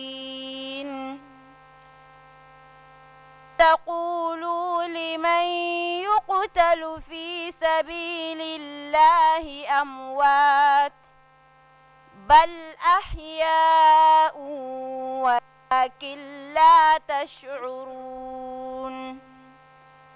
ولنبلونكم بشيء من الخوف والجوع ونقص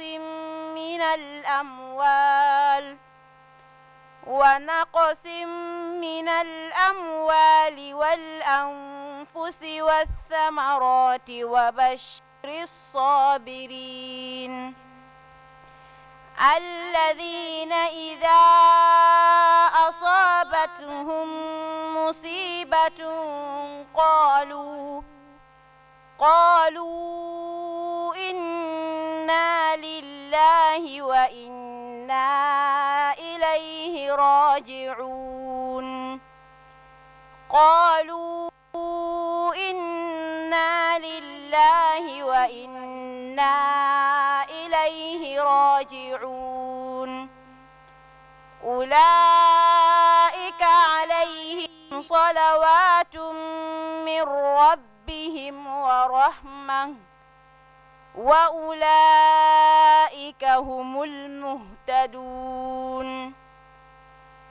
إن الصفا والمروة من شعائر الله فمن حج البيت أو اعتمر فلا جناح عليه أن يطوف بهما ومن تطوع خيرا فإن الله شاكر عليم إن الذين يكتمون ما أنزلنا من البينات والهدى إن الذين يكتمون ما أنزلنا من البينات والهدى من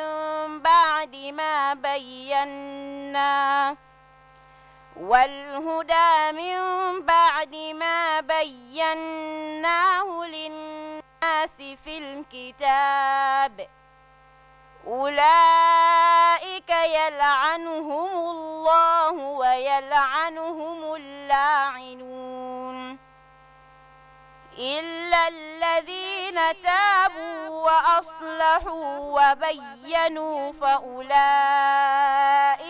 أتوب عليهم وأنا التواب الرحيم إن الذين كفروا وماتوا وهم كفار أولئك عليهم لعنة الله والملائكة والناس أجمعين خالدين فيها لا يخفف عنهم العذاب ولا هم ينذرون وإلهكم إله واحد لا إله إلا هو الرحمن الرحيم إن في خلق السماوات والأرض واختلاف الليل والنهار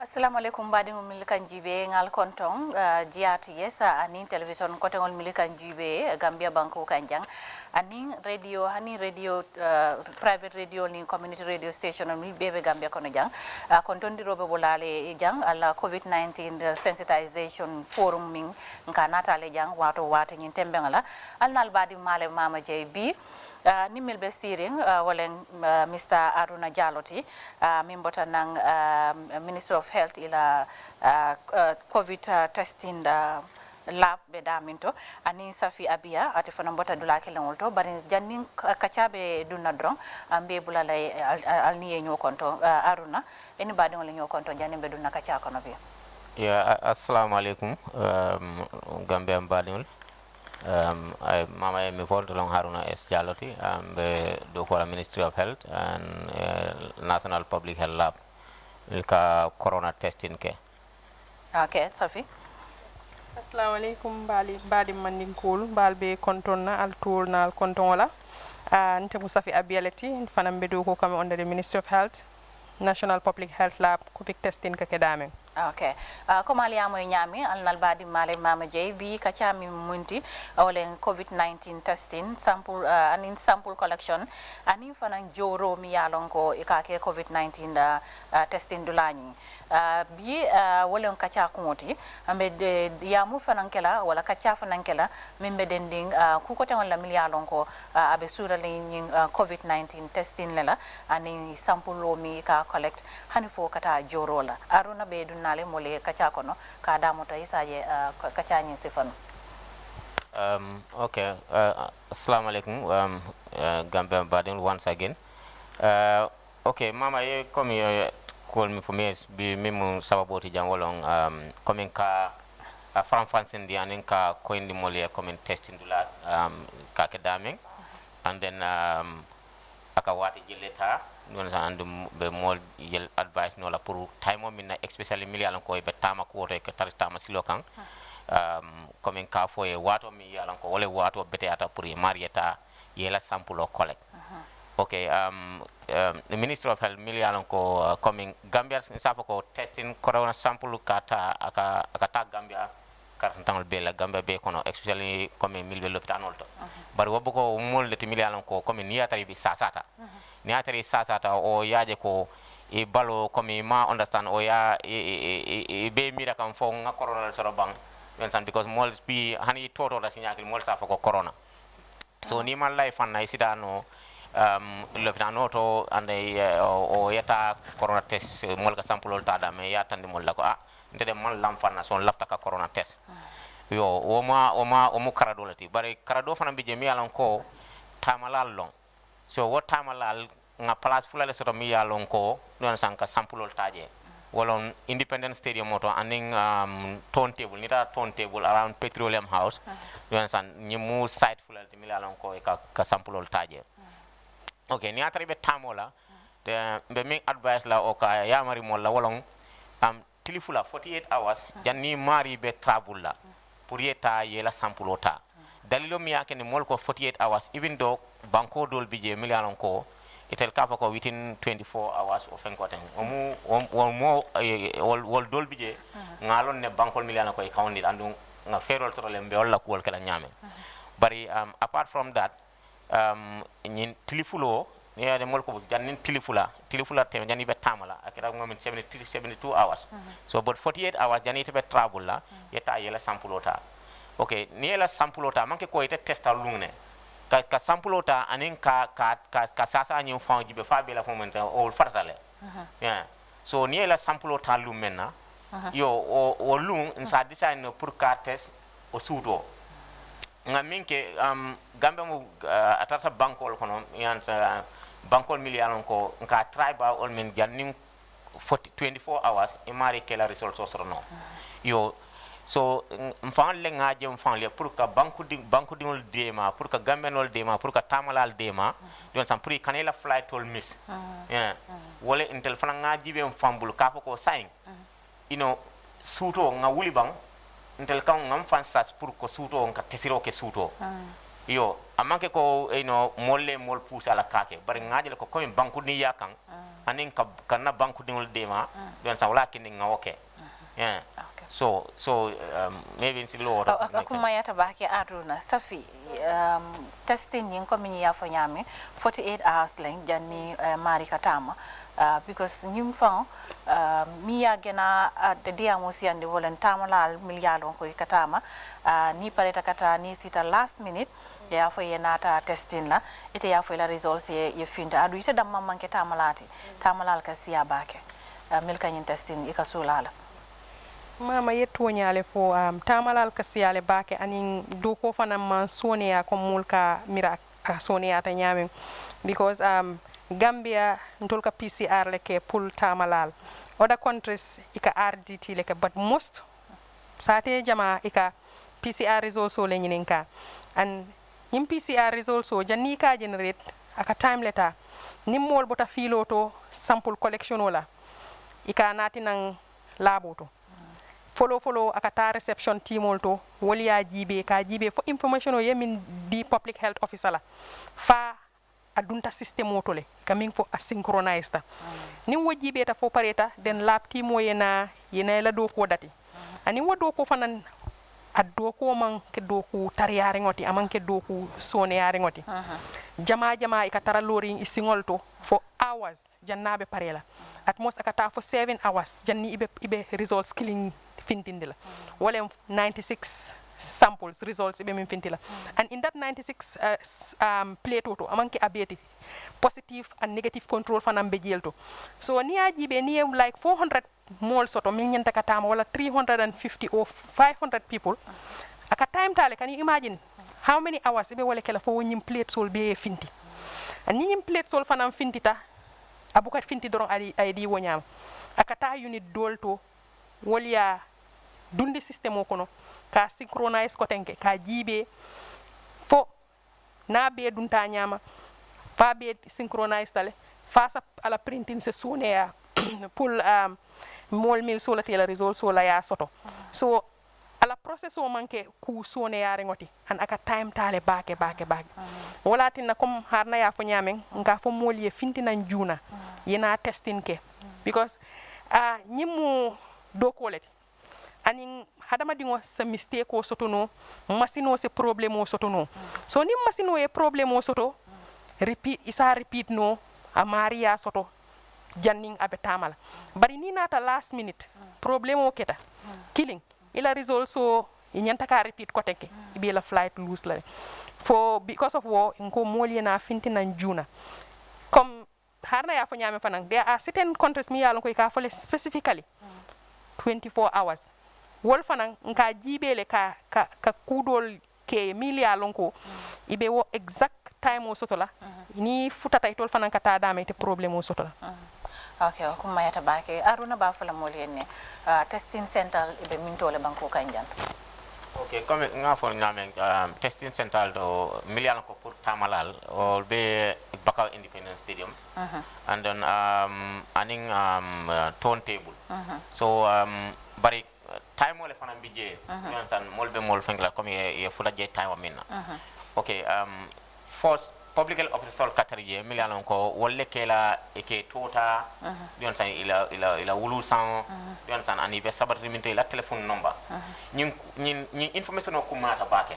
yon san because ni information o di number le ka dila won number amunta ko telephone number modo tije min be la telephone number soto nola yon san so won number ita damman ne yon o tamo number te ando dolbi je bi nkaje dolbi je la won number sol ka fil ando ni on number filta yon san aka koleale because ni ajibe mo jamal to mu lamenti yon san so bar nyin number yon san wala ba indicate la okay nyi mu lamenti bar nyi mala number te yon san so ni tata public health officer call information all mata so barin ka try public officer wal ka futa je junale so labo kana e kamuruna e telle kana late so na time min target pour labo e futa je wolong around talantang past 10 and dalilum ya kinde fanan kanyin gabula don san because labo la joral ni ajibe kamin dum sometimes ni be kando kana ka kandi baake yon san so ni bo sifal kono e ka mo kilin ta yon san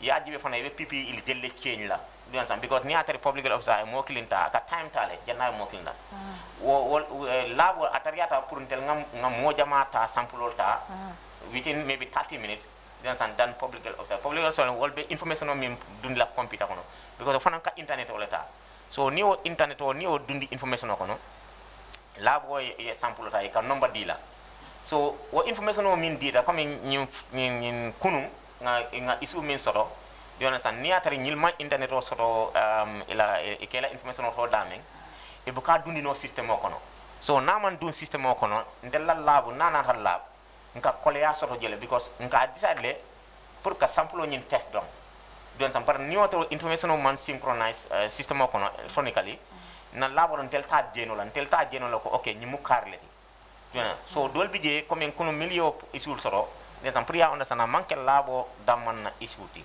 don san womu internet isulti so ni ka de male don so bol kam wol de ma ka problem o sol bo manke la area te la area mun comme ka test ka make so but ni ajibe o sample lol tel nyanta ko ma nyanna ko process you understand, because of information o min dita aning ala internet pour ay access to la pour intel ngaje system o kono intel bukaje system o kono bari tamala nka decide le ko hani maje system o kono nka test because tesiro nying aka wati fo around wati woro wula nyon si fatale so ni atari o problem o nata solve o atari intel mete la sample o test you understand even ay la flat o loose la le you understand ande ba kole akol do sala wala kin nka test o nyama then nyim problem o ngana wa solve so wala kin ni dol tata la kaytol ta e ka meje because o problem si fal le ka tarje safi ba fala mo lienne wat jumale mo nyanta kata la results in collect kakam ni testing ke fo pareta nin testing keta fo pareta ka fole mo liena 1 o'clock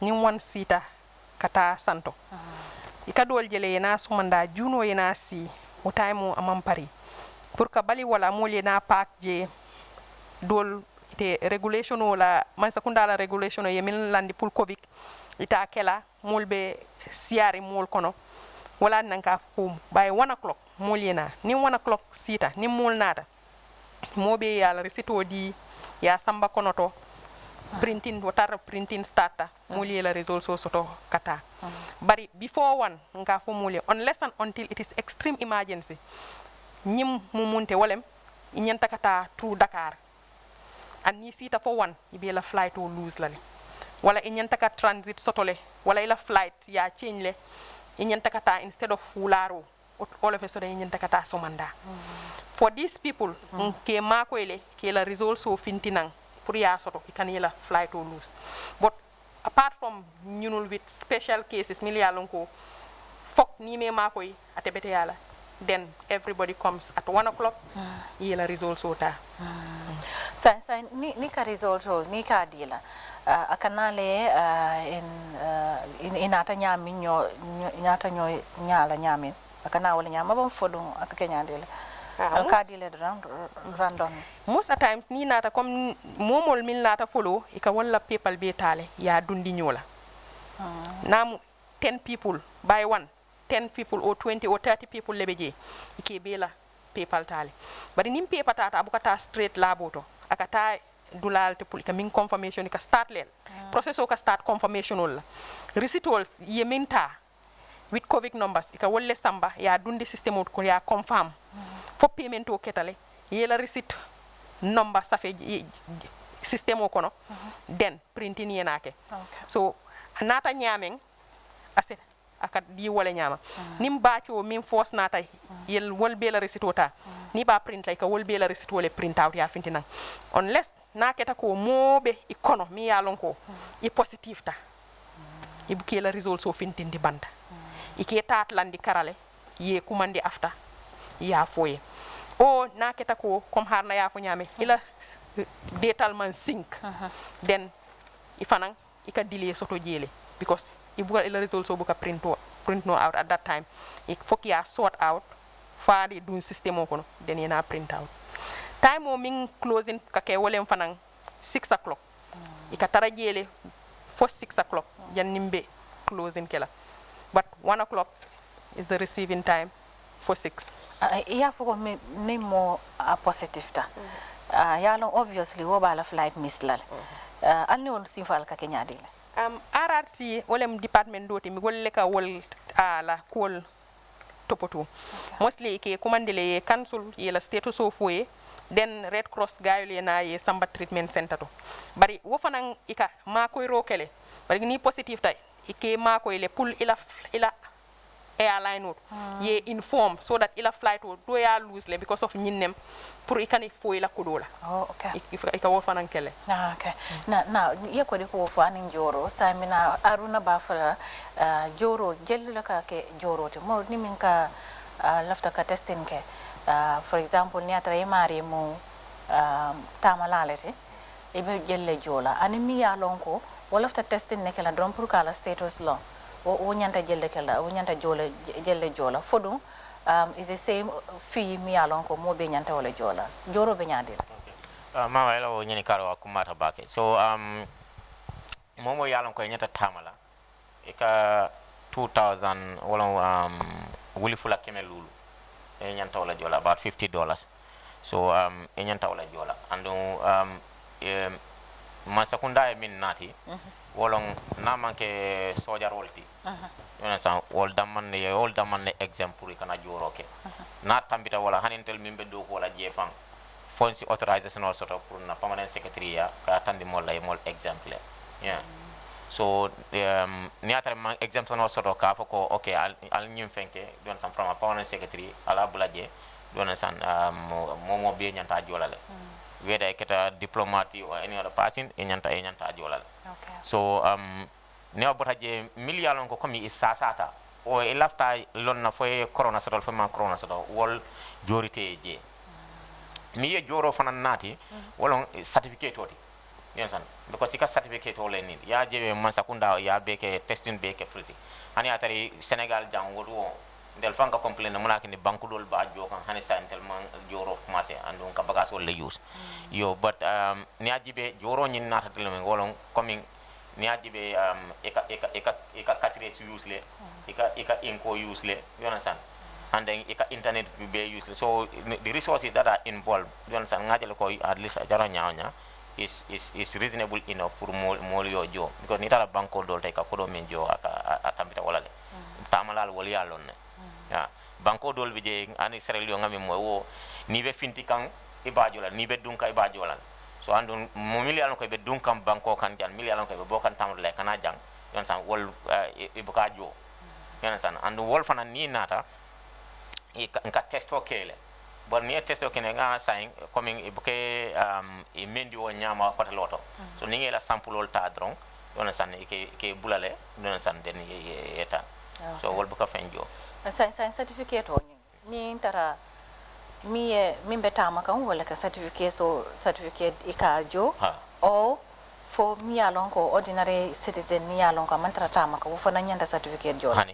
mi man tarita maka e lafta Tesla dron ite bu ka fenjo ite man certificate ni ite man certificate ni lafta pour certificate wala ite be certificate o min soto la yon san aning mbe result print drone print le ila result atandi negative tala fanga mbo drone print le for now but na data people we ba try kan pour ka internal certificate o data imagine when you have a certificate or isa taniko any certificate but what certificate you cannot travel with that ala do ko be nyandile komi mol ngalu ne ko milbitala o by force le foye testing ke yela status nyon lo but ordinary Gambian mi yalo ko manta how is it turn out like turn out be nyandile mol ka ke fo mol bina kanela voluntarily kana testing la ba abenyandile no actually mama ni ajibe Gambenol man tari finti kande really ila finto mansia because ngaminje laboro sa foko 3/4 don talante obe aka kem yalan ko be tamakan yo l'hôpital to because nenata da round pour kata tan di l'hôpital da private l'hôpital ministre e mol bulala pour kata ni momo yalan ko asasata na be l'hôpital ko hana anata l'hôpital to yaaje ko aka toto wara baloka kandi yon san wara e covid science wol diala hani atra fula drone no yaajala is advisable pour yala mari yon san ya rifa pour ye covid test kay yon to wodal lo min kana because ni lafta ni sasa ni kuntula fon sa try nga early detection ke and mimba tani do la molia ko nye corona soto fama corona soto wolon pour ka test so banku dun voluntarily comme molia wuli do yata ko mbato ngata mfango test yon san actually amansia andung mol nyanta kelale ni atane lafta pour nyim virus o yetala ni aje ko because clean for ifane ike fane dema ike la family le dema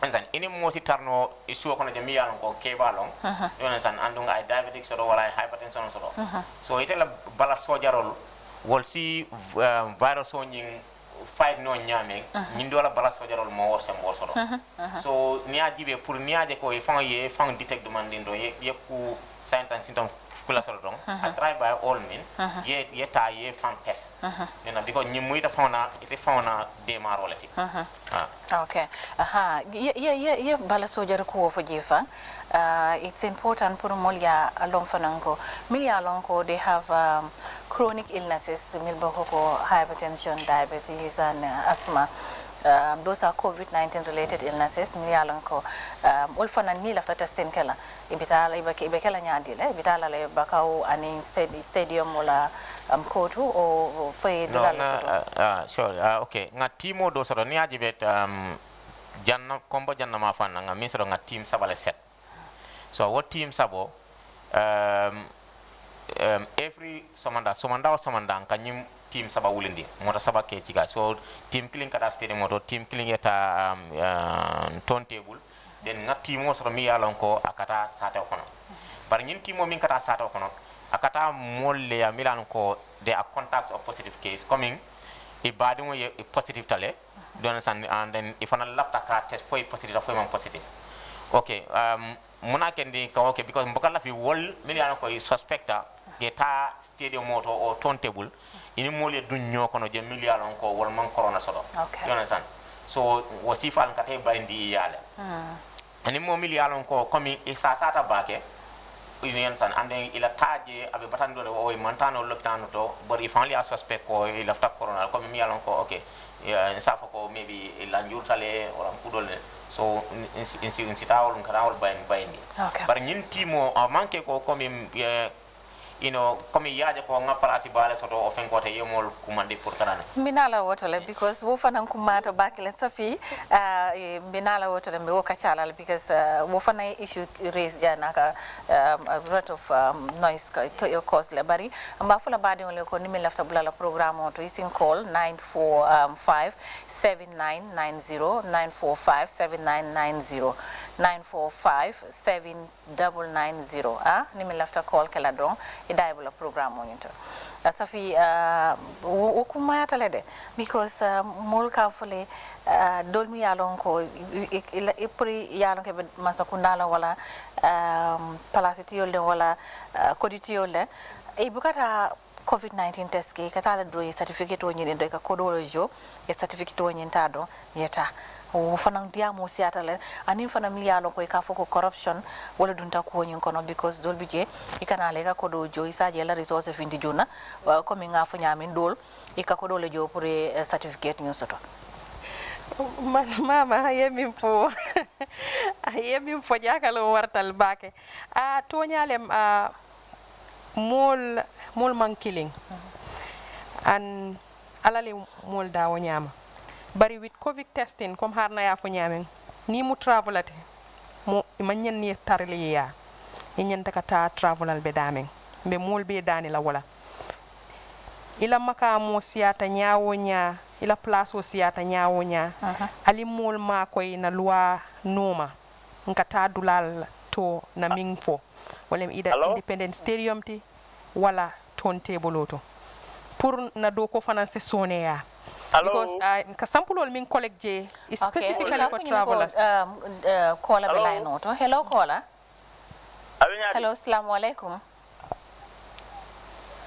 hello assalamu alaikum alaykum salam sumole ibe jang kortanate kordan tanate alla programme o diata bagel abaraka bake mbadi to dungani be call ke kamin tole ndeto mu Alassane nedi Alassane Balajo ebe call ke kamin tole be call kan abuko okay e bismillah programme oto okay ni baraba okay be diamal ñaar demande yamoy okay Omari mon contribution on soto Balajo from Abuko Safi continue from there comme na fo nyamen ila makamu minti pulun tol fanan na do ko e soneya me mobe dani la yeta place olto na minlandi pul travelers sul nyim mo kuku mayalet because milyalon ko ikana tamale ika special kula le soto milyalon ko ni tata laboto ike prioritize le so ni te tata lopitano to for example wala ita dula doto community to yelat sampulota aseke sampulo li min collect community to public health officer mila data sync on time ikana problem no nati molye badiol pour kal hakile bulandron sa fi hekatu ko albe number min call la don wala 945 7990 945 7990 asi call ki ali al double programme auto I think there is a call on the line. Hello. Okay. So if you continue. Kukumaya do fana wolem komika fo nyamen. Ministry of Health ye joro le lande. Wolem $2,500 ist. Momo la fita COVID testing la ye imu traveler imu tamalati. Inyanta ka nyin kodo le jo iman na jo la kotu iman na jo la modo bulu na manke ecobank Okay. Ecobank. Oh, okay. Kodo nyin abuka jo on the spot itata fungo la dami testing na dami. Ibuka jo what time mola. Oh, okay. Ni tata testing la ibuka kodi di hani mola amanke public health officer amanke lab. But fanan kodi molbe o time so le mi yalonko because ni atre ite bita maka last minute ite be la transactional keka and then you want to do all those transactions fana ebe haji ko tongol fana to botola ko wakasone ya fana yamra wo fana man contribute mi atina mol fana ka sometimes it can noise me back in some of these COVID-19 testing centers would sain ka fo nyamen as ni ikafa ni koronto nyawo nya ni kana tama femmi yalon ko wole be la tamu sone andila nyanta ka wo prioritize le ni man tano bankto ise mo kino yela detail so dia aya payment okay ila to kan ni ma wo kino technology fanan developtal mobile app solbe sotoring if you have internet banking isa wo use fanan no yela payment okay ye mo ki ayela receipt print ye out then isa natinan nyimbe pour ka nyin corruption on kamen fo ka bay walatina man sakunda ko nta jola hani mobulu mba jola bank lela ni kana ila result so kamma wo bank receipt ibe wole nati la ni ma wo bank receipt nati ite certificate o sotola okay Madun kal hakele bulandi ko albe COVID-19 sensitization program o albole jube kan JRTS ani television station on milbe be nyim banko kan janto mil dabulata je fana wala private ani community radio station also alsa jube no jeto alsa la moy no fana radio fana to milbe banko kan janto domba min alsa call no dom pour al dali bula program o nyinto wala mam 99457990 9457990 I'll say I'll double program auto or a contribution okay o nale yamal soto mi alon ko jakali ko mi alon ko alia soto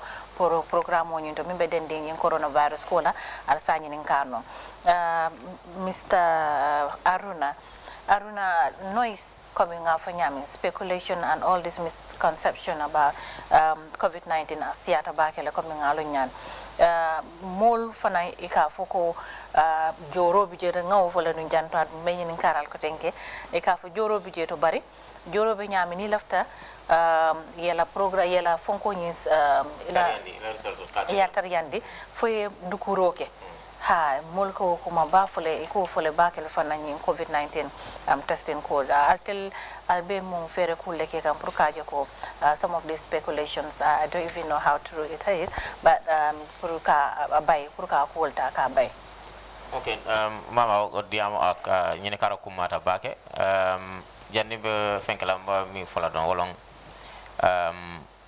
momo koyo ko teso nyin mbatar yandi no la yela kayto soto amari man tonya foya amari man fem foya mi alan ko asrata because telephone call hello good evening call assalamu alaikum sen kata rek mo ne allo assalamu alaikum maaleykum salam mbadi to ndi ngani be call ke kam min tole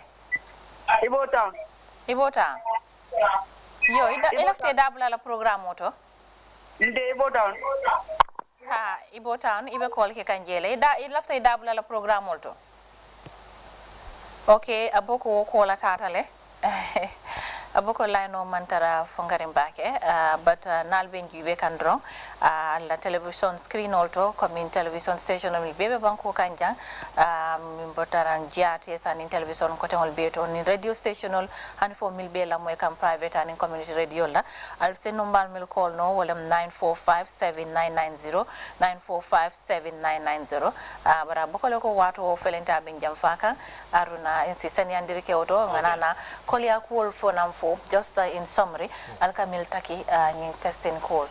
Okay, ma ye kukilin fo lafta je sinan la bake jori ko woni momo ko kodo din na ngela testo tariandi amari benene kan for testing ya akatariale beyond the normal 48 hours at depend nina 30 apart from the rapid testing no apart from the rapid test nobody can expedite your result for you mota tariandi no kafe ko tariandi no la you understand so sorry but joro nying ngala kasiya mbare sara kulol kono bakele parce que tariam la ko mo kodolti ni na do ya fo ko tariade terrain fe so but actually mama ngaminje komi molia mirala ko ni kodolom everything ti ni na do ye kodo di mora dom fi sila ko soto bari anden e kana e ka to ku yadne bari tenga momo ko kodo dinna apart from ita nyanta min jola bank afaya ko manta dilel because in nyanto long itata le foy bank yaajo den in nyanto lon ntelti pour ngela result fo dila san so wo kana ta dulato min bela time o wesla be presso dilela min kumayata ay momo la fa tamala wuli 48 hours janni be tamala eta yela sample collect okay there's a call on the line. Hello, assalamu alaikum. Salam. Mbadi to ding aniba call ke kam min tole. Bala Musa mbe call kan Nema. Yeah. Okay, Bala Musa anke tele la moy. Okay, la famille ni kala wala mo ni ika checkiro Kenya ni. Ha. Ni tanko do COVID test ni. Foi wedo sotole ka mol test nyami different from ika nyindo ko min dingo kono maybe wala ka sabu mo wala ka scares pour kata testing. Oh, okay. Lafta wala nyinin kala foi toli wedo sotole because nenen do be kachala o kaka bo Germany woko ya ne wala wulindi. Okay. Testing ke. But you don't can nyindo ko jaw min dingo kono no is scary. Okay. Ka sabu mo jama ka bordia. Okay, abaraka bake Bala Musa. Okay. Janin time o be bana ngo jabi coming ko nyin tesro nyin a façon siatale okay isi nunguta damantanole isi da fana damantanole hani sa infan tesol wuldal mi an ko isi kamarata fana tanole yo ntel fana masakunda min try kan wolon rapid test kit sol solo ano rapid test kit sol iba roll out lale you understand but wol fana probably you only take blood you understand but it depends because ni kit sol it depends for e ka virus wala jibe bam fo e ka jibe fo te sojari o antibody sol so la system o konal okay okay sa boko gambe jang ntel kam system leta nun kono ta dro kan nun kono taleta but mi yalla ko nun kono ta nin da kono ta mi yakene mol ka o de advice pour yolta pour to the chances pour e mari virus o nyinje you understand okay yeah because palaso le bije virus o kala da okay so isi bagasol dol so miliano ko sa fo ko ka ta da monto okay aboko there is another caller again. Wow. Okay, last minute call as well kanane. Hello caller. Hello, assalamu alaikum. Hello, assalamu alaikum. Wa alaikum salam. Kortana. Tanate, ebe call ke kam min tole. Ani to dum? Mbota nyomi le bare mbe call ke kam banjule. Nyomi bari be banjule. Okay. Yemune soto programme oto. Latta ñinin karo men jala wala ñindi ko ton menul be santol to testing center sul be mintole agal mimbe minto o santo to okay exactly especially North Bank ma fangol sa in testing center be mintole ji pour mosi tanon ji pour que fantes ka ji be ko ñin soto le fay ma so okay that's a perfect question okay abaraka baake mbadi molbe mimbe santo to nibe SEO ma fangola seta SEO health center nibe base bansang farafenye soma faji kunda wala yetara ika fanya birkama iseta wo l'hôpital beto ni alon ko ye yamiral ko ye covid sotole wala ila fita test la doron l'hôpital o major health facility be dawo da gambe kono ni tata je ye mol sotole milia lon ko ye train ise la sampulo collect no ya nati nan combo ya test nan within 24 hours okay abokole ngamira time mo bante feren sanyi mbe saro di la janne drong aruni saro ke safiye saro ke drong ngata because news le kana sign thing Aruna. Okay, memi fola don wolong diamo kasia commune mi ni marie kodo bondi. Mo kana kodi di mola ya fo ko be mari bribe kanne. Okay. So ni momo e charge akoy ko extra nyanta kodo do la dilanna afay ko nga joro kele. Okay. Okay. Safi.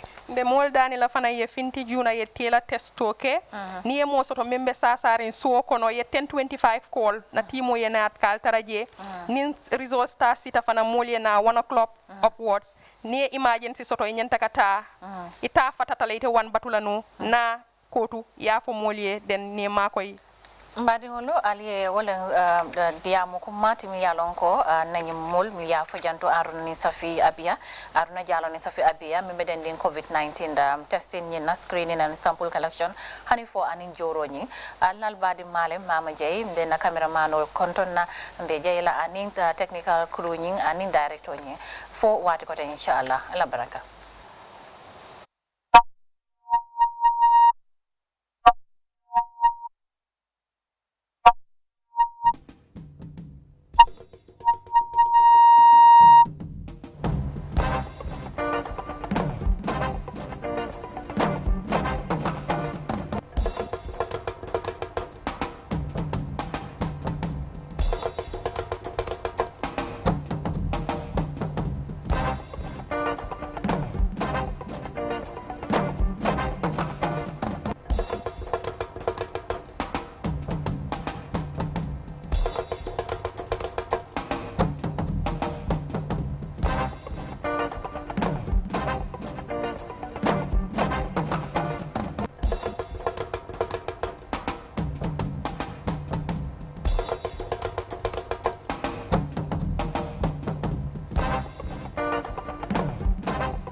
kami bu jongora bulu koko de safu de regu wabajami dikuna kauke njom de regu meti kurim kapullo office yeti president kondi regular meti kariben di sarta seti luwa seti gambia san mami soni bukanku feji butinkendi yekon di luwa semo meti gambia office yeti president kondi kayisen bukanak burom meti arjumay fulenga feti April kuna ko gaba di tenenge fulenga feti April kuna ko ni futok bankan funa feka yolo de mufmeti gambia burom nanu mami punu rukena di ku kerekena sala yoli yankone mi easter di kare sakati president his excellency Adama Barrow di pop cabinet yola di fila futonga ndaf kobo karuaye adjamet angole mi wano sani de saf ku kerekena keti gambia saliye sume di pop na namma mi ka sumur kamba kan mami kammi duniye uye kan mami ka koleno lal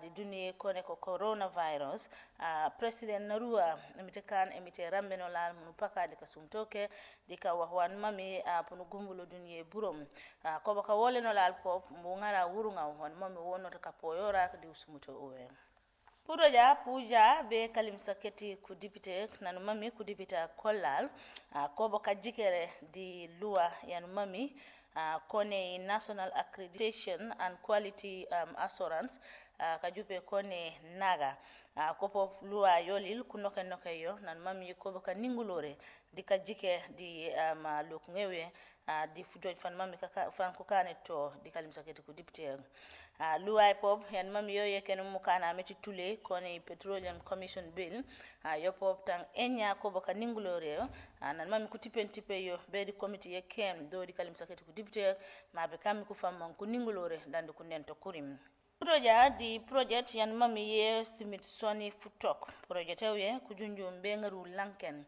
broka bete mana mukana me koba kane mo di mo fameti base Upper River region project ye kadepan sumyum kone African Development Bank ko di man sakunda ite Gambia wanku kamumi wono be famman kutebene broka bete mana man famman bujupe de mo fameti Gambia ma be kam free afungolem futoko lan dikaningulora uke kujojo kujuk mukana ume damfa kunda tan mami kunyila kammi ka karanga kati mukana me burka bete mana kone students farmers ta enya ko ka suene mba kululuke mana ma pe kammi le pio pankuton ka suena ude project ye ku jumen ma pe kammi ku famman ku unkulene burka bete mana de movement Gambia dika jike mukana meti burka mete mana saka mana kone mi narika ude burum ma pe kammi ma famman gumbule ma bajum fuko di emana de movement Gambia di free folio project ye kone panku nampen upan ugaba wan mami tu nampo buraka bete mana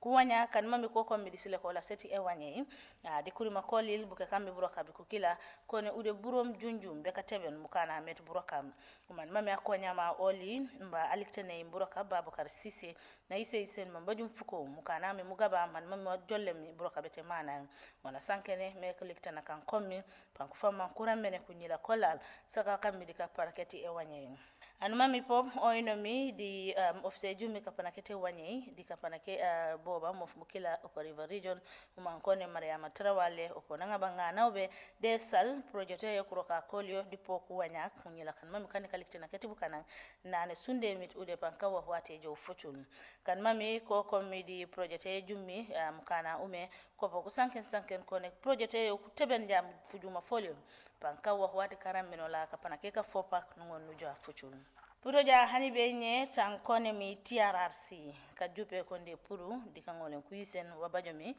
mukana meba ko ngabe bukana di wano sanon mamu galen an Smithsonian kabana disigaba furunga fala kom no dede an mami anifan di buroka bola bampop ajume di fuko kapana keti siluwas kone o nene cham o di lamin kembuj ko pupu tankone mi TRRC dikamanjen mukana meti etinge bagama mansi mujo dede eno di man sakunda la kom tum no anma mi eno mi achenga oli dikare saki kulul mo kan konem lead council en sa fan na chencheng nene cham nane butumbu nan mami nana kile abaju mi nan tendi waf nana baje ukaje na bukonga bola nan mami na babaji burung mango na somen kapana kete tingeba gamam na sanken nane wono sana wajolen kapan kukila tendi waf ulallam balang tendi waf fo ngole ni ku somen na isen po wajupe wan mami galen kukila na kolil kan mami kan skangami kukila kapana keti kagambe no radiodi tan ko tingu meluwa nani yo buron kanka wan mami wo lani bolenk di smitaw san mami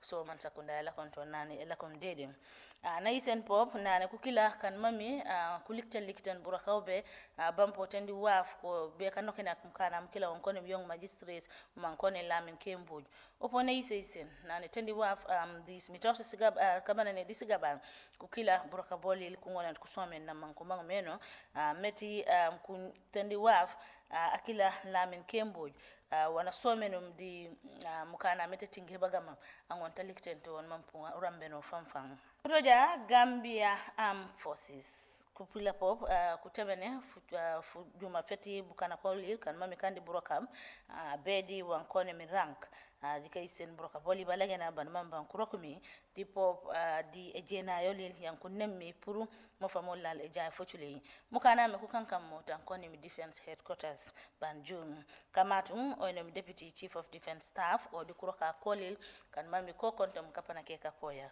wanku yisono lami oyno mi buke burom kan ku teben nya fujum folin fujum femo ku ngare den nen sinyinde solin pour mo fameti Gambia yo kammi di ko ngolen ko chami bo chambano mi dan kateben fujuma folim ka pour mum wan konim private tendi wa fu budget plus be wan konim lands corporal di mukana ume kankan mukana me katebe nor di ka mayor di po kayisen ka sumay meti fujuma fan mam fonu bajum bedu froka fia tendi wa kan kommi broka ko po ku juju fujum fukilam kula lan ko teben buka ko ka pour mum sajin be wan konim lieutenant yo burum e bajo bajo dika ma katabe nawke bampo di kulan ko bateni be di broka bolin fujojo fe fan mami amatu mi o kone mi major general Mamad O Cham and mami o asankenum dikare saketi arunga ola na ise na buro ko be mokko baje ko kami kapana keti kapoya bampo mbi ku jum ling de poy mo famete Gambia ma be kambe ko famman ko tabe an kone mi deputy CDS Cham hani be nyena gamen buke kan mami ko ko tabe num place yolin nan ko kambu kan kate jumlit de jukumeti ko broka bolil panku kan na mancheng meno bandi ku rock man place yolil pop e chengum nan ude burom pankawo wan man pu tebe no lal fuchun mukana manum na ume mono mugabunten di froka feti Gambia Armed Forces nan mami nan ko tonge ka teben si place solil de mitewe ude burom nan pam famman tebe ne broka bolim an konim sajin Joseph Mendy o asalumi asenu men kurim ke ka sal funak fukila de sal di kare saketa pal ku palom kan mami kan ko teben nya place dipo na sensen kurim nan sunde mit ko popan ko jullit de jukmeti ko pankurok na manchengo menom kuruma kenu bajami ka pusala famfang kan mami ko soforo lami anum nan seni sadio kapana kete camera lamin touré kapana kete masingi no sala famfang Philomene Mendy an mami o nam penoro alem yasin jiba ari nginu nya kurima ke jikatora be burumbuken